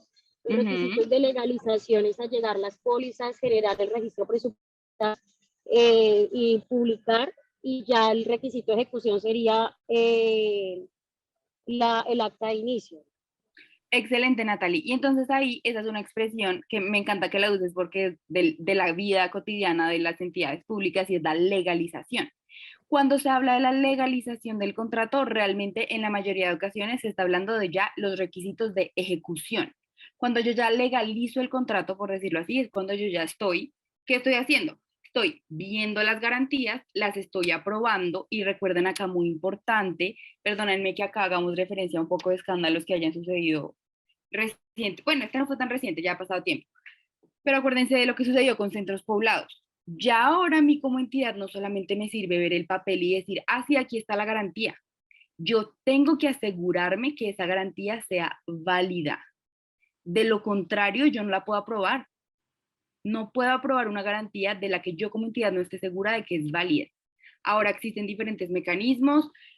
Muchas veces ahora las pólizas vienen con un código QR que entonces pues se pueden verificar, o pues lo más sencillo, entonces llame directamente a la aseguradora y confírmelo. pero usted se tiene que asegurar que las garantías, para que las pueda aprobar, sean válidas. No que solamente existan, sino que sean válidas. Entonces, como lo que decía Natalie, bien sea como que ustedes lo llamen requisito de legalización o de ejecución, aprobación de garantías. Segundo, que ahí lo vi en el chat que alguno lo escribió, la entidad ya tiene que expedir el RP. Ya no estamos hablando del CDP, estamos hablando del RP. Y ya con el RP yo ya digo, listo, ya como entidad yo tengo estos recursos disponibles específicamente para este contrato. Para la ejecución de este contrato ya lo tengo. Y otro muy importante, que estos son los tres generales, es que el oferente tiene que estar al día en los pagos de todo el sistema de seguridad social. ¿Listo? Y una vez yo ya me haya asegurado de que tengo estos tres, salvo que yo haya exigido uno adicional como entidad, porque puedo hacerlo, salvo que ya no haya nada adicional, con esto yo ya puedo decir listo. Bien sea que digan, el contrato se legalizó o el contrato está listo para ejecutar. Y estos son los requisitos que me permiten a mí como entidad dar paso y decir, listo, ya puedo ejecutar el contrato. Sin esto, mejor dicho, el contrato puede nacer, el contrato puede aparecer. Muy bien, Ángela, gracias a todos por sus participaciones. Edgar, excelente. El contrato ya pudo haber nacido a la vía jurídica, lo que quieran. Pero si yo no cumplo con esto, el contrato no se puede ejecutar. No se puede ejecutar. Se puede quedar ahí, pero no se puede ejecutar. ¿Listo? Y acá hay otro tema, no vamos a entrar profundamente en él, pero es importante que ustedes lo tengan presente, y es el tema de la tipología contractual. Entonces, en la etapa de selección vimos las modalidades de selección, y ustedes ya las tienen presentes, ya la mayoría las conocen, los que no, saben que en la ley UC 50 las encuentran. Esas son las modalidades de selección. Pero también tenemos la tipología contractual. ¿Y qué es la tipología contractual? Simplemente es el nombre que yo le doy al contrato. Esa es la tipología, ¿listo? La ley 80 en el artículo 32 me da unos contratos en específico. Entonces, en el artículo 32, si no estoy mal, creo que son 5 contratos. Me habla de contrato de obra, de consultoría, de prestación de servicios, de concesión y de fiducia, y encargos fiduciarios. Entonces, ahí digamos que el legislador ya por defecto me dice en el artículo 32, mire, estos son los contratos estatales que yo enunciativamente le voy a mostrar y le voy a dar unas características a esos contratos. Pero ojo y muy importante, antes de darles la respuesta les pregunto, ¿ustedes creen que pueden celebrar un contrato que no esté dentro de la ley 80?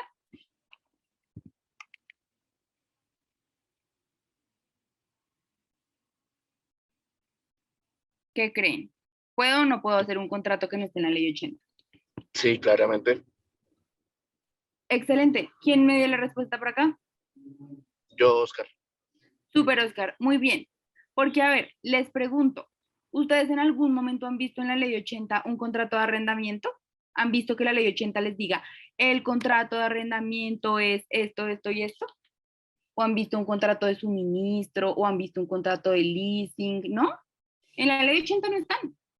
Pero ¿qué sucede? Hay un principio muy interesante que es el principio de la autonomía de la voluntad, que me dice, usted puede celebrarlos. Y acuérdense que también el artículo 13 de la ley 80 me remite y me dice, tranquilo, si usted no tiene la respuesta en la ley 80, se puede ir al Código Civil y al Código de Comercio. Y eso me implica que yo puedo irme a los contratos que están allá. Por supuesto que yo tengo que tener acá, tengo que tener cuidado. Porque si el contrato en el Código Civil es consensual, no significa que yo lo pueda hacer consensual. Yo tengo que primero aplicar la ley 80 en lo especial y luego aplicar lo que no tengo por fuera. ¿Listo? Entonces ahí eso es importantísimo para que lo tengan claro y la respuesta es sí. Yo puedo celebrar contratos que no estén expresamente consagrados en la ley 80, siempre que por supuesto no sean contrarios a la ley, a la Constitución, a las buenas costumbres, que no vayan a tener objeto ilícito. ¿Listo? Julián Miguel, cuéntame.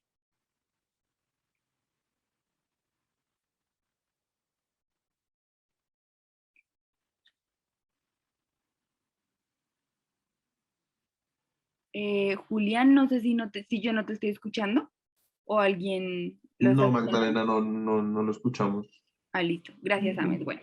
Tenemos unas 2 preguntitas en el chat de preguntas y respuestas. Ah, listo. Entonces, a ver, vemos acá. Buenas noches. Se puede subsanar la declaración proactiva de bienes si no se presentó inicialmente, aunque está conocida en la fecha del cierre. Listo. Entonces, respecto a esa declaración proactiva, habría que ver el contexto, importantísimo. en principio pues no otorgaría puntaje, pero tienes que, ahí se me fue, pero bueno, tienes que ver si no me otorga puntaje, se podría subsanar. Y también obviamente habría que ver porque si ya se adjudicó el contrato o si ya se presentó el informe de evaluación y ya digamos que se está en la etapa de adjudicación, no se podría subsanar. Pero en principio si no te otorga puntaje puedes hacerlo. Y Sandra Janet nos dice que el contrato inicia con la firma del acta de inicio. Muy bien, pero ahí era lo que iba yo, Sandra, también ahorita que precisaba. Cuando generalmente tú ves en un contrato que te dice el contrato se ejecuta a partir del acta de inicio, antes de eso, el mismo pliego o la minuta del contrato te dice cuáles son los requisitos para firmar el acta de inicio. Y generalmente van a coincidir con los mismos que yo les mencioné. Para yo poder firmar el acta de inicio, tengo que tener pólizas aprobadas, pago de parafiscales y RP. De lo contrario, no podría haber acta de inicio, porque el acta de inicio en últimas lo que va a hacer es que me va a marcar el hito del inicio del contrato, porque yo puedo firmar el contrato hoy, digamos, hoy estamos a 6 de octubre, y digamos que el plazo de ejecución sea de 8 meses, pero realmente el plazo de ejecución yo no lo voy a contar a partir desde hoy 6, sino a partir del acta de inicio, cuando ya el contrato se puede ejecutar, a partir de ahí yo puedo comenzar a contar los 8 meses, antes no lo puedo hacer. José Andrés nos dice, importante para validar y aprobar las garantías, es bueno siempre solicitar la constancia de pago de póliza de la aseguradora, exactamente, y validar la vigencia en la página principal de la aseguradora. Eso es lo que yo siempre recomiendo. Algunas veces hay entidades o abogados que dicen, no, pero es que cómo la entidad se va a poner a verificar uno por uno, y yo siempre mi respuesta es, hágalo. Vaya o a la página de la aseguradora, pida la constancia, o sea, haga todo, mejor dicho, pida la constancia de pago, vaya a la página y si es necesario, contáctese con el asegurador. Con eso usted está tranquilo, porque así está seguro que actuó diligentemente y que no va a tener problemas después con la ejecución. ¿Listo? Entonces acá en esta diapositiva les decía lo que ya les había mencionado anteriormente y es, como los tipos de contratos no son taxativos, sino enunciativos, los que están en la ley 80, yo como entidad puedo celebrar cualquier otro tipo de contratos derivados del principio de la autonomía de la voluntad, y pues obviamente siempre que no sean contrarios a la ley, a la Constitución y que tengan objeto lícito. Por aquí vi que levantaron la mano. Gerardo, ¿levantaste la mano? Oscar. Sí, yo levanté la mano. Señor. Es que tengo una Oscar pregunta. también. En la tipología de contratos, cuando habla de con los contratos de prestación de servicios, a esos es que se refiere la norma, esas modificaciones que han hecho de los contratos de prestación de servicios y apoyo a la gestión o contratos de prestación de servicios profesionales, ¿son diferentes o son estos mismos a los que se refiere la norma? Son estos mismos, Gerardo. Acá tú encuentras el contrato de prestación de servicios en el numeral, creo que segundo, del artículo 32 de la ley 80. Y entonces ahí ese mismo artículo te va a decir cuáles son los contratos, o sea, cuándo se pueden celebrar ese tipo de contratos. Y ya, digamos que vía jurisprudencia se ha ampliado muchísimo más esa clasificación y entonces me dice, tenga en cuenta que los contratos de prestación de servicios pueden ser de apoyo a la gestión, de servicios profesionales o de trabajos artísticos que solo pueden ser encomendadas a determinadas personas naturales. Son los mismos del 32. Y ahí muy buena tu pregunta, porque si yo tengo el contrato de prestación de servicios de la ley 80, yo no tengo por qué irme a buscar en cualquier otro lugar. Si ya lo tengo ahí, yo tengo que aplicar ese. Y ahí la ley 80 te lo explica muy bien. Sí, entonces las modificaciones que le han hecho a ese tipo de contratación son estos de la ley 80. Pues Gerardo, digamos que legislativamente no ha habido ningún cambio reciente en el artículo como tal, ¿sí me entiendes? O sea, como que no hay una específica que te haya cambiado ese artículo recientemente. Lo que sí hay es esta nueva directiva presidencial que salió, es la directiva 08 del 2022, que es la que ha dado todo este tipo de, pues ha dado oportunidad de hablar, mejor dicho, para generar este tipo de preguntas que tú dices y es entonces, ¿cuál es el cambio? Y lo que sucede entonces es que aparece esta directiva, se los digo yo, opinión personal, únicamente mía, no tienen por qué compartirlas, pero esta directiva tiene varias falencias, porque entonces esta directiva realmente, cuando ustedes la lean, pueden hacerlo, lo los invito a que primero se lean el artículo 32, numeral 2 de la ley 80 y lean qué les dice sobre el contrato de prestación de servicios y luego vayan a ver la directiva. Y la directiva confunde, porque la directiva me habla de contratos de prestación de servicios de apoyo a la gestión, pero al tiempo me los mezcla con los profesionales. Sí. Y luego me dice que los de apoyo a la gestión son los que tengo que, o sea, que no pueden haber en vacancia por más de 6 meses como puestos y yo tener entonces esos contratos. Pero entonces ahí, eso es lo que pasa con esa directiva, que es un zaperoco, ¿sí? O sea, ahí esa directiva me dijo todo y me dijo nada. Porque me terminó Eso. diciendo lo mismo que me dice la ley. Y la ley que me dice, usted puede celebrar este contrato por un término estrictamente indispensable. O sea, Sí. la naturaleza de esos contratos es temporal. Entonces, a mí de mucho y de nada me sirve que la directiva me diga, celébrelos por el término estrictamente indispensable, porque eso yo ya lo sabía desde antes. Lo que pasa es que obviamente en términos de austeridad del gasto, pues lo que quiere hacer el gobierno es apretar y digamos que obligar un poquito más a que se restrinja esa celebración de esos contratos. ¿Listo? Sí, muchas gracias. Bueno, Gerardo. Listo. Seguimos entonces. Oscar, cuéntame. Bueno, sí, la pregunta va encaminada a lo mismo, pero es, sí, ¿no? Hace un año, algo así, salió también una jurisprudencia pues bastante clara respecto a la solución de continuidad, ¿no? De este tipo de contratos, ¿no? De Y acuerdo. esa pues sí era específica y sí, digamos, sí reglaba pues esos ítems como digamos que quedan ahí como en el limbo. Pero la Sí, nueva pues sí genera más dudas que respuestas, digámoslo así, ¿no? claro. Entonces, esa jurisprudencia, para las que no lo tienen presente, salió en septiembre del 2021, con aclaración en noviembre del 2021, y el Consejo de Estado, digamos que sacó esta jurisprudencia en el marco de los contratos realidad. Entonces, ¿qué estaba estudiando el Consejo de Estado? El Consejo de Estado estaba diciendo, hay contratos de prestación de servicios que realmente no son contratos de prestación de servicios, sino que se parecen más bien a contratos laborales, porque hay subordinación, hay salario y hay una prestación personal de servicio. Y ustedes saben que cuando concurren esos elementos, no importa cómo yo le llame al contrato, puede ser un contrato realidad, primacía de la realidad sobre las formas. Entonces ahí apareció el Consejo de Estado, que eso también fue un revuelo terrible, porque la gente interpretó súper mal esa sentencia y dijo, no, es que el Consejo de Estado me dijo que yo tengo que parar al año 30 días el contrato. Y si ustedes van y leen esa sentencia, el Consejo de Estado en ningún momento dice que usted tiene que parar 30 días el contrato. Como lo decía Oscar, esa sentencia me habla de la solución de continuidad. Entonces me dice, si usted tiene varios vínculos separados en el tiempo, pero teniendo como referente 30 días de diferencia entre cada uno, pueden ser 30, pueden ser 31, 33, 29, usted para efectos de la liquidación de los derechos laborales y de la prescripción de los derechos, va a asimilarlos como si fueran solo un contrato.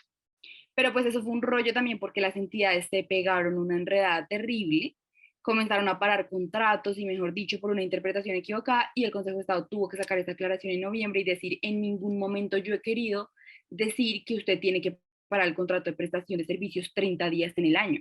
Lo que yo le estoy diciendo es, si usted hace un contrato de prestación de servicios bien hecho, no se asuste, porque así dure 11 o 12 meses el contrato, si no cumple con los requisitos de un contrato realidad, no va a pasar nada. Pero asústese el día en que usted realmente no esté celebrando el contrato de prestación de servicios con esos elementos, porque probablemente ahí sí yo voy a aparecer como operador judicial en abstracto, mejor dicho, diciéndole que ahí sí voy a tener en cuenta los 30 días para computar los términos. ¿Listo? Bueno, digamos acá. Luego entonces acá hay un tema interesante, que es durante la etapa de ejecución aparece la figura de supervisión. Jonathan, cuéntame. Quisiera que nos ampliara un poquito sobre el tema de los horarios de un contrato de prestación de servicios. Listo, Jonathan. Esto... Entonces, cuéntame. No, tranquila, ya con eso. Listo, sí, señor. Entonces, ¿qué te puedo decir de ese tema, Jonathan? Muy importante, volvemos al origen para que ustedes también lo tengan presente. Los contratos de prestación de servicios tienen unas características, ¿sí? Y dentro de esas características esenciales, pues está el tema de la temporalidad y también identificar yo para qué quiero este contrato. Y como ya ustedes lo saben y como ya estuvieron en esta charla, probablemente hoy salgan y tengan una respuesta más clara. Y si a ustedes les preguntan, ¿en dónde yo encuentro la respuesta a la necesidad que yo tengo? Pues la respuesta es clara, en los estudios previos. En los estudios previos ustedes tienen que identificar qué es lo que necesito, cómo lo necesito, para qué lo necesito, etc. Y entonces ahí viene el tema del horario. Si yo tengo un contratista de prestación de servicios, incluso si es contratación directa, incluso si es una persona natural, si yo tengo este contratista, yo en los estudios previos tuve que haberle hecho unos estudios previos juiciosos en donde dijera, yo necesito a un ingeniero de sistemas que se encargue de realizar un día semanal el backup de todos los computadores de la subdirección de infraestructura de X entidad. Esa es su necesidad, ya la tienen clara. Pero entonces resulta que dentro de sus particularidades, ustedes también entonces dijeron, listo, yo necesito a este ingeniero de sistemas que me haga el backup. Pero entonces, ¿ustedes qué creen? ¿A ustedes les sirve el ingeniero de sistemas mientras todo el mundo está trabajando y ocupado en el día? ¿O a ustedes les sirve el ingeniero de sistemas por la tarde cuando ya todo el mundo se fue y los computadores están desocupados? ¿Cuándo creen que les sirve?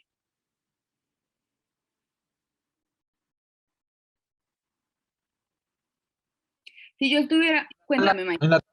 En la tarde, claro. Claro, muy bien, Michael. Entonces ahí, ¿qué digo yo?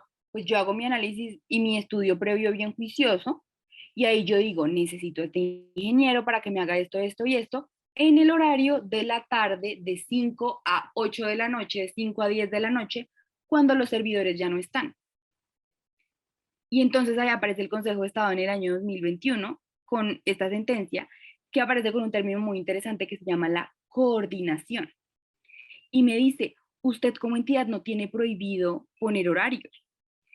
Usted no, o sea, por supuesto que dentro de los límites de la subordinación, porque en el contrato de prestación de servicios no hay subordinación, usted puede, en aras de coordinar las actividades que tiene como entidad, decirle al contratista que tiene que venir de 5 a 10 de la noche, que es cuando puede venir, que el celador le abre la puerta y le permite hacer esas actividades.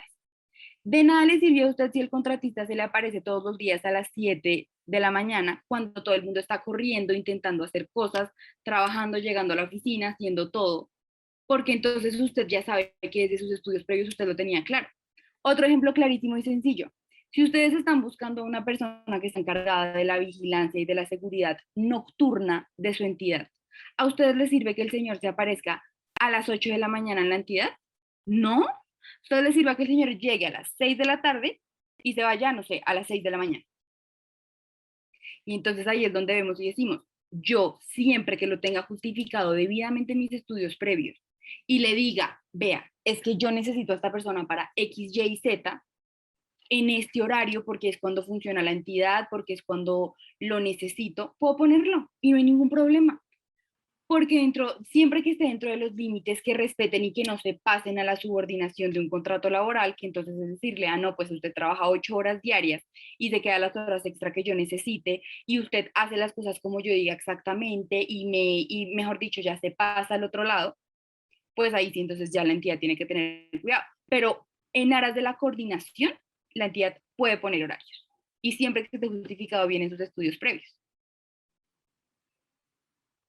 Y ahí una pregunta importante que hace Gerardo, ¿qué pasa cuando se contrata para actividades misionales?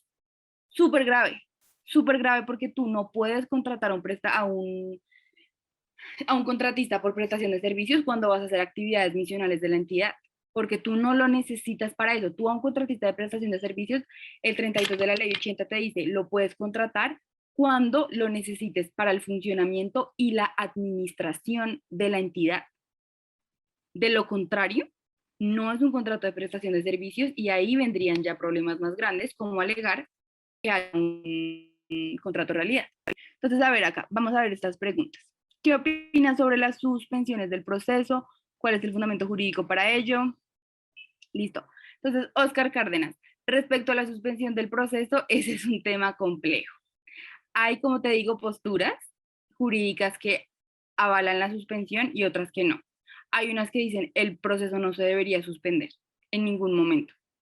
Y no se debería suspender pues porque simplemente el proceso tiene unas etapas que deben cumplirse. Pueden haber otras posturas jurídicas que avalen la suspensión de forma justificada, y digamos que esto podría justificarse en el principio de economía y de eficiencia. Y es, yo no voy a desgastar a la administración injustificadamente si tengo que, o sea, si digamos suspendiendo podría evitar un desgaste administrativo, económico, de tiempo, que me podría luego generar, digamos que, repercusiones más negativas en el proceso. Entonces, se podría justificar con esos principios. Diana nos dice, es decir, que en el contrato se puede poner el horario y el número de actividades. Mi respuesta es sí. Siempre que tú lo justifiques en los estudios previos, puedes hacerlo, porque de todas formas tú estás contratando a esa persona para esas actividades de funcionamiento y administración por algo, porque la necesitas para algo. Entonces, si tu entidad resulta que funciona de lunes a viernes de 8 de la mañana a 4 de la tarde y tú necesitas a un contratista que te ayude a responder los derechos de petición, pues a ti te sirve que el contratista esté funcionando en los horarios en los que la entidad funciona para dar respuesta adecuada. No significa, como les digo, que eso sea una camisa de fuerza.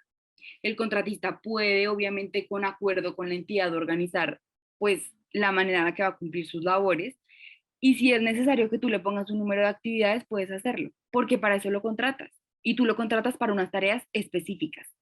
Tú le dices, yo necesito a usted como profesional para que se encargue de simplemente responder derechos de petición relacionados con temas tributarios. Y esas son sus obligaciones. Para eso lo contrataste, no lo contrataste para nada más.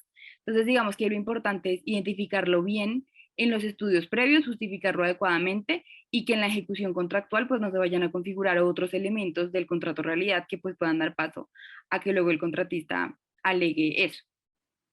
Y entonces, Diana, ahí como tú dices, o solo esa información tiene que ir en los estudios previos, tiene que ir en ambos. Y de todas formas los estudios previos te hacen parte de todo tu proceso. Entonces, si después ya tú en el contrato pusiste que lo necesitas para eso, pues se dice cómo se justificó en los estudios previos por tal y tal razón. Y ahí está bien que lo justifiques, porque los estudios previos son los que te permiten tomar decisiones después. Luzmila dice, ¿y si el caso es para atención de usuarios y sería organizar del mismo horario de los demás de la entidad, puede hacerlo? Mira que este caso que pasó en el 2021 del Consejo de Estado fue así. Era una abogada que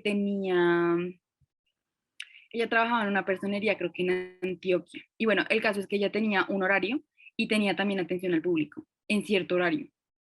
Y bueno, obviamente tiene muchos más aristas del proceso, pero pues ella decía que igual tenía que, por ejemplo, si quería salir, tenía que pedir permiso. Si quería irse más temprano, tenía que pedir permiso.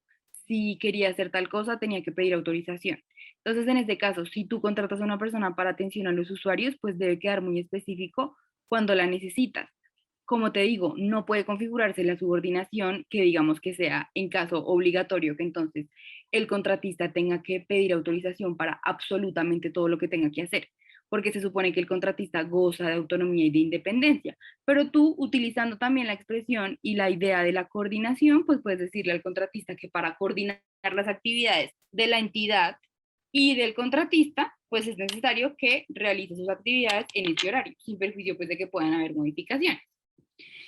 En el caso de las licencias de maternidad, el contrato se suspendió o se cancela. En principio yo diría que se suspende, porque digamos que además jurídicamente el término de cancelar el contrato no existe. Habría que también ver cuál es el clausulado específico del contrato y qué particularidades se pactaron al respecto. Digamos, si pues entonces ya el contratista, dependiendo también de la duración y de como todas las aristas que ya estén pactadas. Porque, digamos, recuerden que de acuerdo con el artículo 14 de la ley 80 se pueden pactar cláusulas excepcionales al derecho común. Entonces habría que ver si puede haber alguna que le sea aplicable, pero en principio, pues no, el contrato no, digamos que jurídicamente un contrato pues no se cancelaría como de forma automática. ¿Listo? Heilin, cuéntame.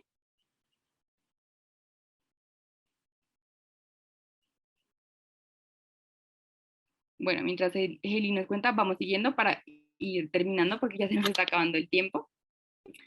Entonces, bueno, estábamos hablando de la supervisión. La supervisión, para hacérselos de forma general y resumírselos, es una figura obligatoria en todos los contratos. El artículo 83 de la ley 1474 me dice que todos los contratos pues tienen que ser supervisados por un mismo, pues por un servidor de la entidad pública. ¿Y esto en qué consiste? En el seguimiento técnico, administrativo, financiero, contable y jurídico sobre el cumplimiento del contrato, que como les decía, lo ejerce la misma entidad estatal.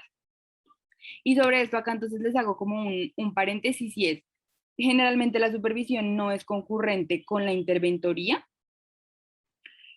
Sin embargo, el mismo artículo 83 me permite y me dice que en caso de que la entidad lo considere necesario, puede separar algunas actividades entre la supervisión y entre la interventoría, entendiendo siempre que la interventoría siempre va a ser la encargada del componente técnico. Por ahí alguien estaba levantando la mano, creo que era Oscar. Sí, profe. Una pregunta, esa supervisión, digamos, sin desbordarse, ¿no? Sin ir a la interventoría, ¿se puede haber varios supervisores, por ejemplo, uno técnico y uno jurídico o así, o un financiero, uno jurídico, uno, algo así? Digamos, ¿Habría esa... generalmente también por la carga que tienen los funcionarios, se radica en un solo funcionario que se designa el supervisor, porque además dentro del contrato, y pues ya ahora con la plataforma del SECOP, que eso queda súper claro, se designa el supervisor del contrato como a la persona natural encargada de todo el seguimiento. Además, porque se entiende que el supervisor pues realmente no necesita un conocimiento específico ni especializado, sino simplemente pues va a ser el seguimiento general del contrato, que por eso fue que les decía que se separa de la interventoría, porque la interventoría tiene el conocimiento técnico, ahí es cuando se pueden separar, pero generalmente todas las funciones de supervisión están radicadas en solamente una persona. ¿Listo?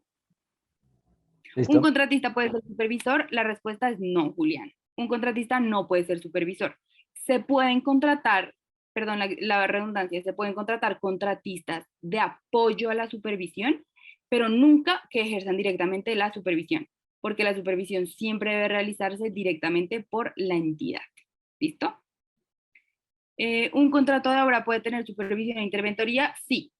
Obviamente se sabe que todos los contratos de obra bajo la modalidad de licitación tienen que tener interventoría, pero entonces ahí habría que ver si la entidad considera necesario o considera indispensable, bien sea que sean concurrentes y que diga que tiene supervisor e interventoría, o que les separe las funciones y deja la interventoría, digamos, solamente del componente técnico y financiero y a la supervisión, digamos, solamente del componente jurídico. Pero sí se podría. El artículo 83 te lo permite.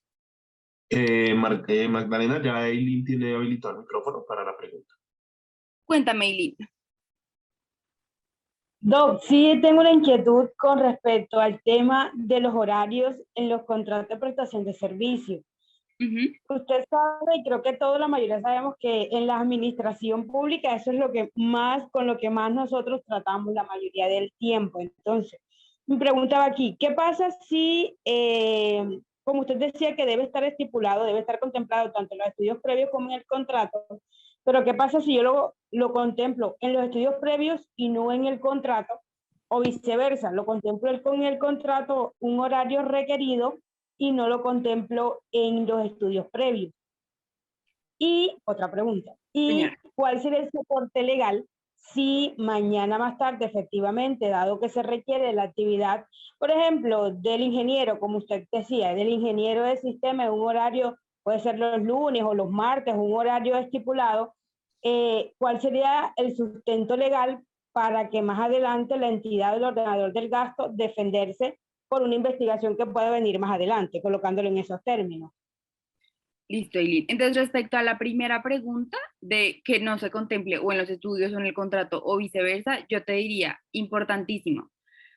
Siempre, digamos que la etapa de planeación va a ser la que te va a dar más seguridad, ¿sí? Entonces, yo te recomendaría siempre que si no lo vas a consagrar en el contrato, al menos quede registro de eso en los estudios previos y que la entidad se pueda blindar jurídicamente en cuanto a prevención de daño antijurídico desde los estudios previos y diga, yo en los estudios previos solicité a este contratista y busqué este proceso de contratación porque lo requería para X, Y y Z. Y X, Y y Z me implicaba que estuviera lunes, miércoles y viernes por X razones. Siempre que esté bien fundamentado. Entonces, yo te diría, es mucho más como, aunque digamos que obviamente puede depender, pero mi opinión jurídica es, te da más seguridad a ti como entidad para defenderte, digamos, ante una eventual investigación, que tú lo tengas desde tus estudios previos y que haya hecho falta en el contrato directamente decir, no sé, que el señor tiene que venir de 8 a 11, porque tú al menos si le dices al señor en la práctica, le dices al señor, en la práctica yo le digo que venga de 8 a 11, no está en el contrato, pero tú lo tienes en los estudios previos. Entonces le dices, es que yo lo necesito de 8 a 11 por estas razones. Mientras que si a ti te da por omitirlo en los estudios previos e incluirlo en el contrato, cuando lleguen a investigarte o cuando el contratista le dé por demandar a la entidad, ¿tú con qué te defiendes? No te puedes defender con nada, porque te queda en el contrato y tú dices, sí, pues yo en el contrato le puse que viniera de 8 a 11, pero ¿por qué? Mientras que los estudios previos te permiten blindarte de eso y decir, es que o sea, le estoy exigiendo estos horarios por este motivo, y te da una justificación más fuerte. Y la segunda pregunta, ¿me la repites, porfa? O sea, ¿cuál es el sustento legal? Pero bueno, usted me está diciendo que una manera de cubrir a la entidad y quien firma, al ordenador del gasto en este caso, sería con los estudios previos. Pero aparte de los estudios previos, o sea, ¿qué otro sustento legal podría tener la entidad y el ordenador del gasto directamente para cubrirse en unas posibles demandas por parte del contratista? Ah, bueno, entonces ahí, perdóname, ya te respondo. La respuesta sería, si digamos el contratista te demanda por un contrato realidad, ¿cuál es la respuesta que siempre debería dar la entidad? Es atacar la existencia o la constitución de los elementos de un contrato de trabajo. Es decir, si el contratista dice, es que hay un contrato realidad, y entonces ahí tú dices, listo, ¿cuáles son los elementos del contrato laboral? Como yo les decía, subordinación, trabajo personal y salario. ¿Cuál es el que generalmente uno siempre va a atacar? El de la subordinación. Entonces tú como entidad, para defenderte, lo primero que yo haría sería ataco la subordinación y digo, en ningún caso había subordinación, porque al contratista, si bien se le exigían horarios, era en el marco de la coordinación de las actividades de la entidad, pero acá no había subordinación, yo no le exigía, digamos que un horario determinado igual al de los servidores públicos, él solamente tenía que venir esos días para realizar sus actividades, y ahí entonces vuelves a los estudios previos y ahí vas fortaleciendo un poquito más tu defensa, pero yo me iría por ese lado, tú eliges cuál de los tres elementos es como el más fácil de atacar y lo atacas y ahí ya se cae. Ok, gracias, Doc. Listo. Y hoy se nos fue el tiempo, entonces espérenme acá para irlo ya terminando. Dentro de otros temas importantes para que tengan presentes durante ya la ejecución del contrato están las modificaciones, las prórrogas, las adiciones. Entonces, la modificación, ¿qué quiero hacer? Yo quiero modificar el contrato de forma excepcional, pero de forma justificada para alcanzar los fines del Estado. La prórroga, pues, es prorrogar la duración del contrato, pues, para poder ampliar el plazo y cumplir con el objeto del contrato. La adición es, como lo dice la palabra, pues, adicionar recursos al contrato. La misma ley, en la ley 80, me da un límite y me dice que yo no puedo adicionar más del 50% del valor inicialmente pactado. También tenemos la terminación anticipada por mutuo acuerdo, la cesión del contrato, que siempre debe estar precedida por la autorización de la entidad, y la suspensión del contrato. Importante, la suspensión del contrato no la van a encontrar en ningún lado jurídicamente en la ley, por decirlo así.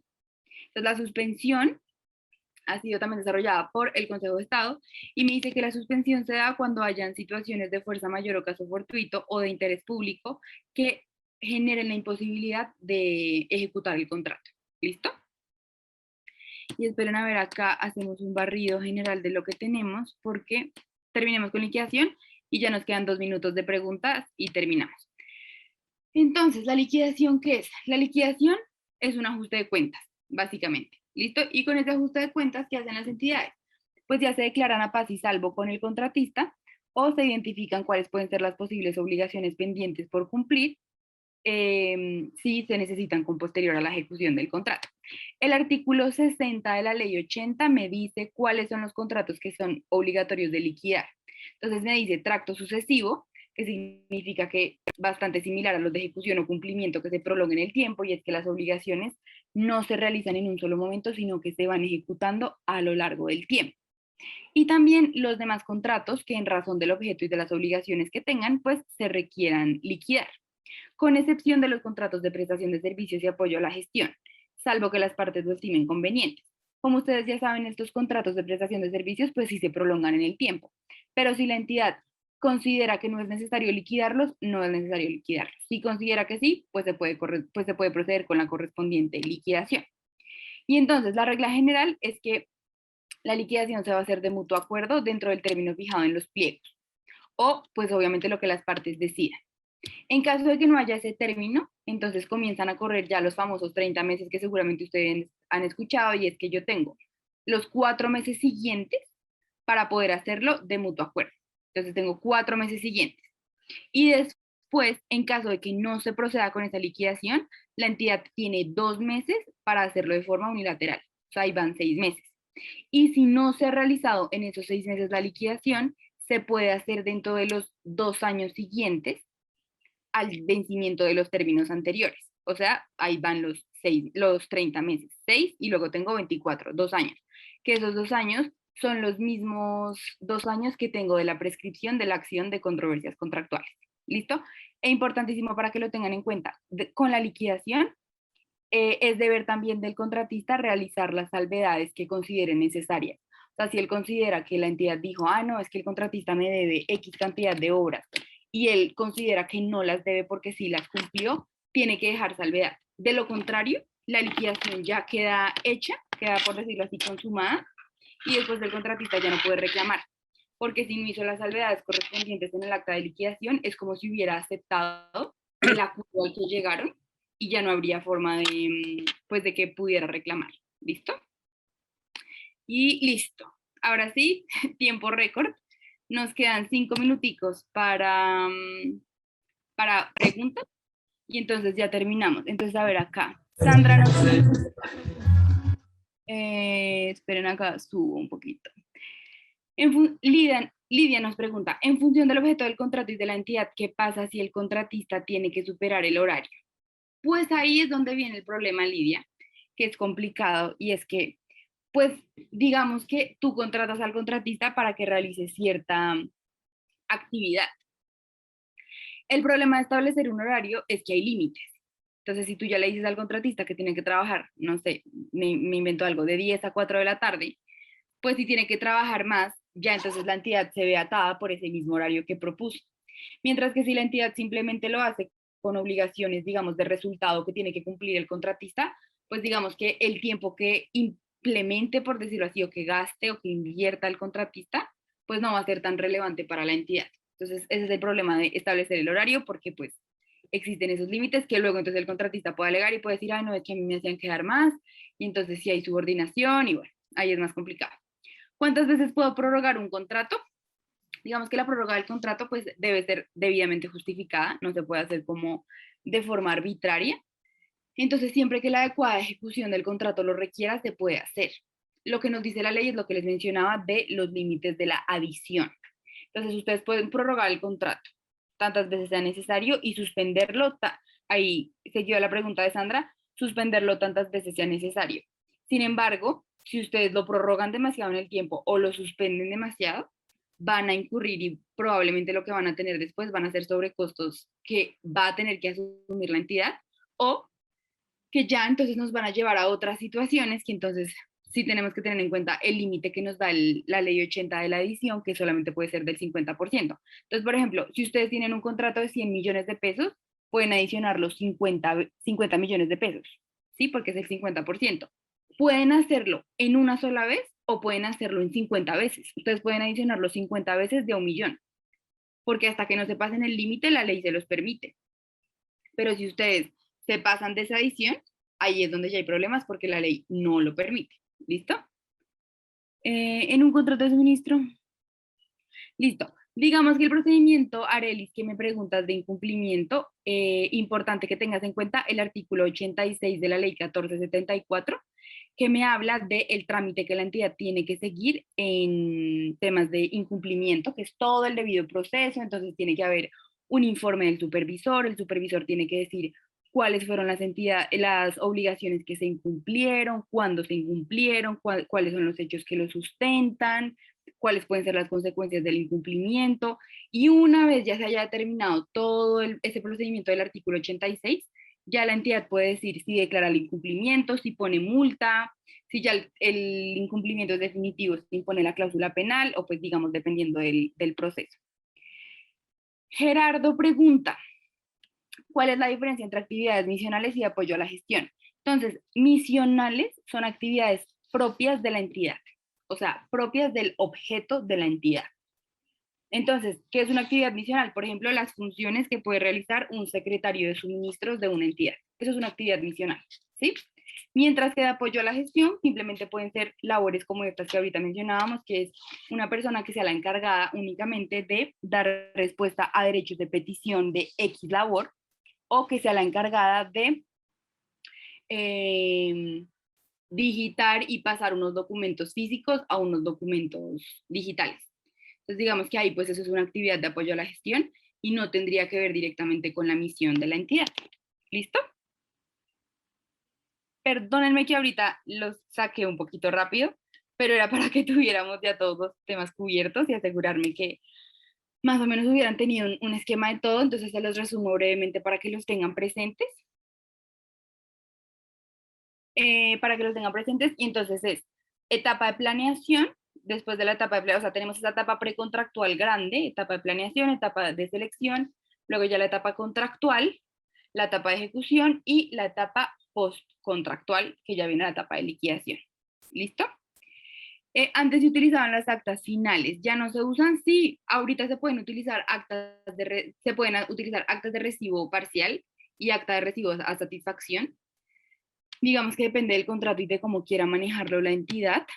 Y por último, la última pregunta es, si han pasado más de 10 años y no se termina una obra, el contratista no está en la entidad, Hay una ley que no recuerdo bien el nombre, Edgar, te quedo debiendo el número, pero hay una ley que habla sobre las obras inconclusas después de un periodo de tiempo grande.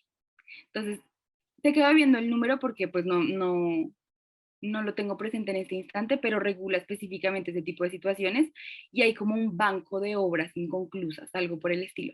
Pero entonces te quedo viendo la ley y se la hago llegar a Jessica o a James o cuadramos en la última capacitación con María Lucía para que te la haga llegar. Bueno, en la próxima que tenemos. Y ahí lo cuadramos. Y en esta sección la comparto en el grupo. Eso sí, no sé, James, ¿me ayudas respondiendo? Sí, señora, esta sesión se comparte ahorita, yo la exporto y la subo a nuestro canal de YouTube y les envío el link al grupo. Listo, James, súper. Y ahí Ángela Truchón nos dice que es la ley 2020. ¿Ese es el número? Yo no lo tengo presente, pero pues si quieres revísatela porque la verdad en este instante se me escapa de mi mente. Pero pues les doy las gracias a todos por estar tan activos, por participar, así son. Ay, muchas gracias por el número de la ley. Revísatela 2020, ahí está. Gracias por participar, eso hace que los espacios sean más dinámicos y que por supuesto pues ustedes puedan aprender más y se nos pase volando el tiempo y aprendan muchísimo más. Entonces, creo que todavía nos quedan unas sesiones pendientes, ¿cierto, James? Si no estoy mal. Sí, señora, el próximo martes nos vemos a la misma hora y el próximo jueves. Perfecto.